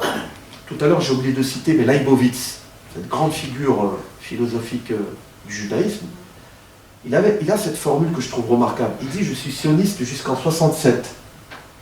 Pourquoi ? Parce que les mauvaises choses commencent après, c'est-à-dire dans l'occupation des territoires, dans l'expansion territoriale. Il a même dit qu'il y avait du judéo-nazi, qui voyait chez certains une telle folie expansionniste sur des motifs ethniques et religieux qu'il en est venu, lui, Leibovitz, le grand philosophe, à dire qu'on pouvait avoir affaire à des judéo-nazis. Il y avoir des ultra-orthodoxes. Hein. C'est terrible. Par contre, juste une simple remarque, je suis surpris qu'à aucun moment on ait évoqué par rapport à ce qui s'est passé le jeu, le rôle et les marrons du feu qui ont pu être tirés par la Russie et l'Iran. Ouais. Parce que c'est eu cette ampleur-là le 7 octobre, il fallait bien qu'il y ait des motivations derrière aussi. Alors moi, là c'est une question, mais je pense que ce serait sous-estimer les capacités de militarisation des Palestiniens indépendamment du soutien éventuel de l'Iran. La Russie, je ne sais pas, l'Iran, bien sûr qu'il y a des liens. avec le groupe Djihad. D'ailleurs, le mouvement Djihad qui est né au début des années 80 en Palestine, il y a des liens très forts entre l'Iran et le mouvement Djihad. Par contre, les capacités d'armement du mouvement palestinien militarisé viennent de l'intérieur. Hein. D'ailleurs, ils ont publié des vidéos de propagande pour montrer comment ils constituaient leurs munitions, comment ils s'étaient perfectionnés grâce aux tunnels, etc., pour produire des armements locaux. Hein. C'est pas forcément comme on croit des armes qui viennent d'ailleurs. Hein. Donc ça montre bien la logique militaire qui est liée aussi à ce contexte d'oppression, parce que méfiez-vous de cet argument qui est opposé. Souvent on dit oui mais Gaza ça a été vidé en 2005. Mais attendez, c'est qui a les clés? Quand vous venez, c'est un exemple tout simple, la souveraineté monétaire il n'y en a pas. Vous vous rendez, si vous voulez aller dans les territoires palestiniens, vous devez passer par Israël. Vous voyez une restriction tout à fait banale. Vous vous dites, je vais aller dans les territoires palestiniens, c'est possible, à Ramallah et ailleurs. Vous vous dites, bon, je vais prendre l'avion, mais si vous voulez y aller, il faut passer par Israël. Et ça, déjà, c'est une question qui doit nous interpeller. Elle est où la souveraineté, même minimale? Même minimale. Les Palestiniens n'en ont pas. C'est une prison. Donc c'est une forme de prison. En tout cas, certains ont les clés, d'autres les demandent. Et on leur prête parfois. C'est un ghetto. Excusez-moi. Oui. Qu'en est-il de la contestation des Israéliens face à Netanyahou? Oui. Alors ça c'est une bonne question aussi. C'était le début. Après en accord avec la puissance invitante, j'ai décidé finalement cette question elle était plus au cœur de... disons que ça c'est aussi un aspect intéressant, ces manifestations contre la volonté de mettre une main sur la Cour suprême pour donner plus de poids aux majorités politiques, donc s'affranchir, si vous voulez, des règles plus contraignantes, ça montre le visage démocratique de la société israélienne. En fait, le paradoxe, c'est ça. Et certains de mes collègues parlent des paradoxes d'une démocratie coloniale. En fait, il y a une vitalité démocratique interne, des manifestations, le fait qu'il y ait une contestation des dérives autoritaires du pouvoir incarné par Netanyahou, donc il y a eu ces manifestations nombreuses, qui ont un peu pris du plomb dans l'aile à cause du 7 octobre. D'ailleurs, ça crée un effet d'aubaine pour Netanyahou, puisque du coup, ça surmobilise ceux mêmes qui étaient contre lui, mais qui ont besoin de se réassurer par rapport aux événements du 7 octobre. Donc il en reste quelque chose, sans doute, mais j'ai pas assez de recul et d'informations pour aller plus loin, mais ça montre le paradoxe de cette société démocratique, pluraliste, ouverte, malgré la communautarisation de l'espace public, où la place des messianistes, des orthodoxes religieux prend de l'ampleur, mais ça reste une société démocratique. Donc oui, il y a une pluralité interne, mais cette pluralité s'arrête aux frontières de l'État. Ça ne va pas au-delà, et c'est ça qui est dommage. En fait, ce que l'on aurait pu imaginer, et c'était l'une des interrogations que je me posais dans la première mouture de la conférence que je voulais donner, c'était de se dire, finalement, la non-question, la question latente, c'est la question des Palestiniens, qui n'apparaît pas du tout dans ces manifestations qui étaient plutôt tournées, à juste titre, contre le pouvoir autoritaire, mais qui n'interrogeaient pas du tout le rôle de ce pouvoir autoritaire par rapport aux voisins arabes. Les fascistes sont au pouvoir donc en Israël. Ils tiennent Netanyahou en main parce que c'est eux qui permettent une majorité. S'ils quittent, Netanyahou est tout de suite foutu. Et ces fascistes ont un but à très très long terme, c'est Eretz Israël, c'est-à-dire le grand Israël. Gaza et la Palestine, c'est une étape. Le grand Israël se compose de l'Égypte, du Liban, de la Syrie, de l'Irak et de la Jordanie. Et eux, ils ont le siècles devant eux, ils marchent à petits pas, et pour eux, pour ces fascistes, le but est bien là, chasser tout le monde dans ce périmètre. Je peux revenir à la question de la dame. Je ne commande plus rien, je laisse faire les... Moi je voudrais répondre à la personne qui se posait la question pour comment ça se fait que la société israélienne ne réagissait pas plus. Non, c'est par rapport aux manifestations. Oui, c'est ça. Non, ça n'a rien à voir avec... c'est pour la volonté de mainmise sur la Cour suprême. Oui, mais pourquoi aujourd'hui la société israélienne, l'opposition ne se manifeste pas plus au sein de la société israélienne? C'est pas la question qu'a posée madame, à moins que je sois amnésique. C'était pas le sens de votre question. Non, c'était pas ça, mais ça peut Ça peut. effectivement. D'accord. Non, mais je voulais m'assurer déjà par rapport à moi-même. Je voulais me rassurer par rapport à moi-même. Pardon. À force de trop parler, vous voyez. Je sais pas, alors. Oui, il y a des maximalistes. Chez ces fascistes, comme vous le dites, il y a des gens qui sans doute rêvent de quelque chose d'encore plus grand. Et pourquoi pas dans la situation qui est la leur, mais bon, il y a ce qu'on appelle en sciences politiques l'idéologiquement, le moralement souhaitable et le politiquement possible. Donc heureusement, les interactions, l'utopie s'arrête aux logiques de l'action, qui montre bien qu'à un moment donné, elle est inatteignable, cette utopie, mais elle est dangereuse. Parce que quand vous cultivez une utopie, vous n'avez plus de frein. Vous allez être à un moment donné arrêté, stoppé. Vous allez vouloir aller toujours plus loin. Après, sur la société israélienne, que dire? Moi, je ne sais pas. Bon, il y a une extrême droitisation de la vie politique israélienne, ça c'est une certitude, sinon on n'aurait pas ce type de configuration. Mais je pense que la société israélienne est beaucoup plus composite.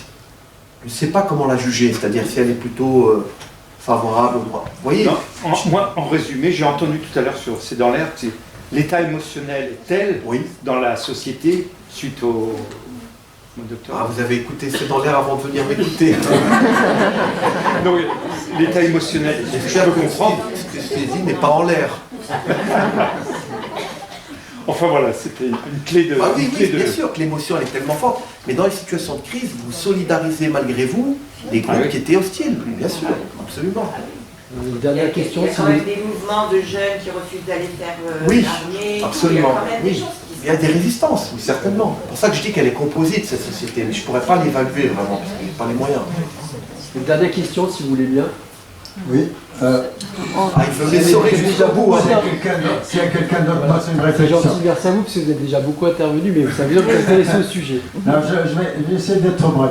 Le problème de la communauté israélienne et de son état de conscience, le problème est le suivant, c'est que les Israéliens et les sionistes en général considèrent que les Arabes peuvent perdre 36 guerres et leur existence n'est pas en danger.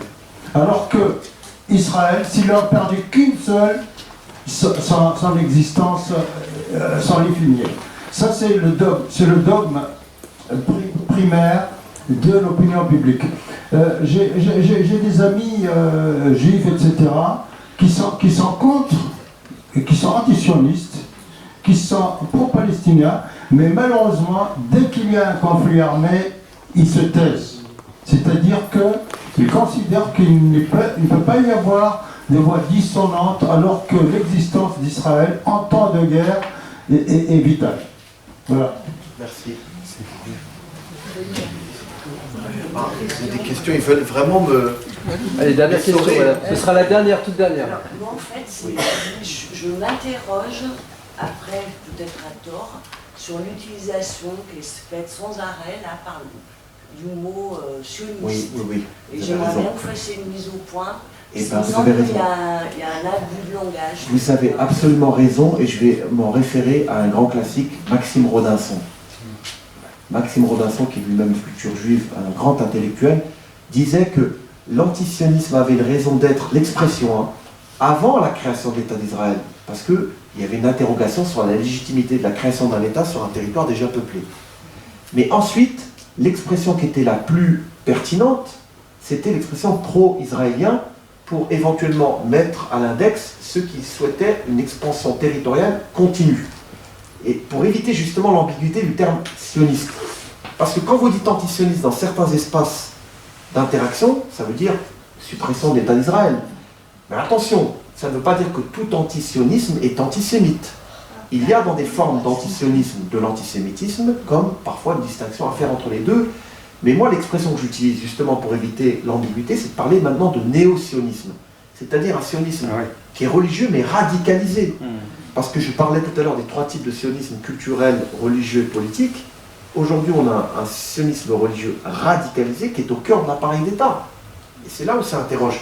Donc on peut dire antisioniste religieux ou sioniste religieux, ou extrémiste sioniste, c'est plus pertinent, ou dire, je dirais, une vision maximaliste du territoire d'Israël. Ça peut être aussi une expression intéressante. Moi, j'évite le terme, effectivement, sioniste, vraiment à tort et à travers, c'est pas précis. Et Ronaldson nous donne vraiment de très bonnes pistes de ce point de vue-là. Très bien.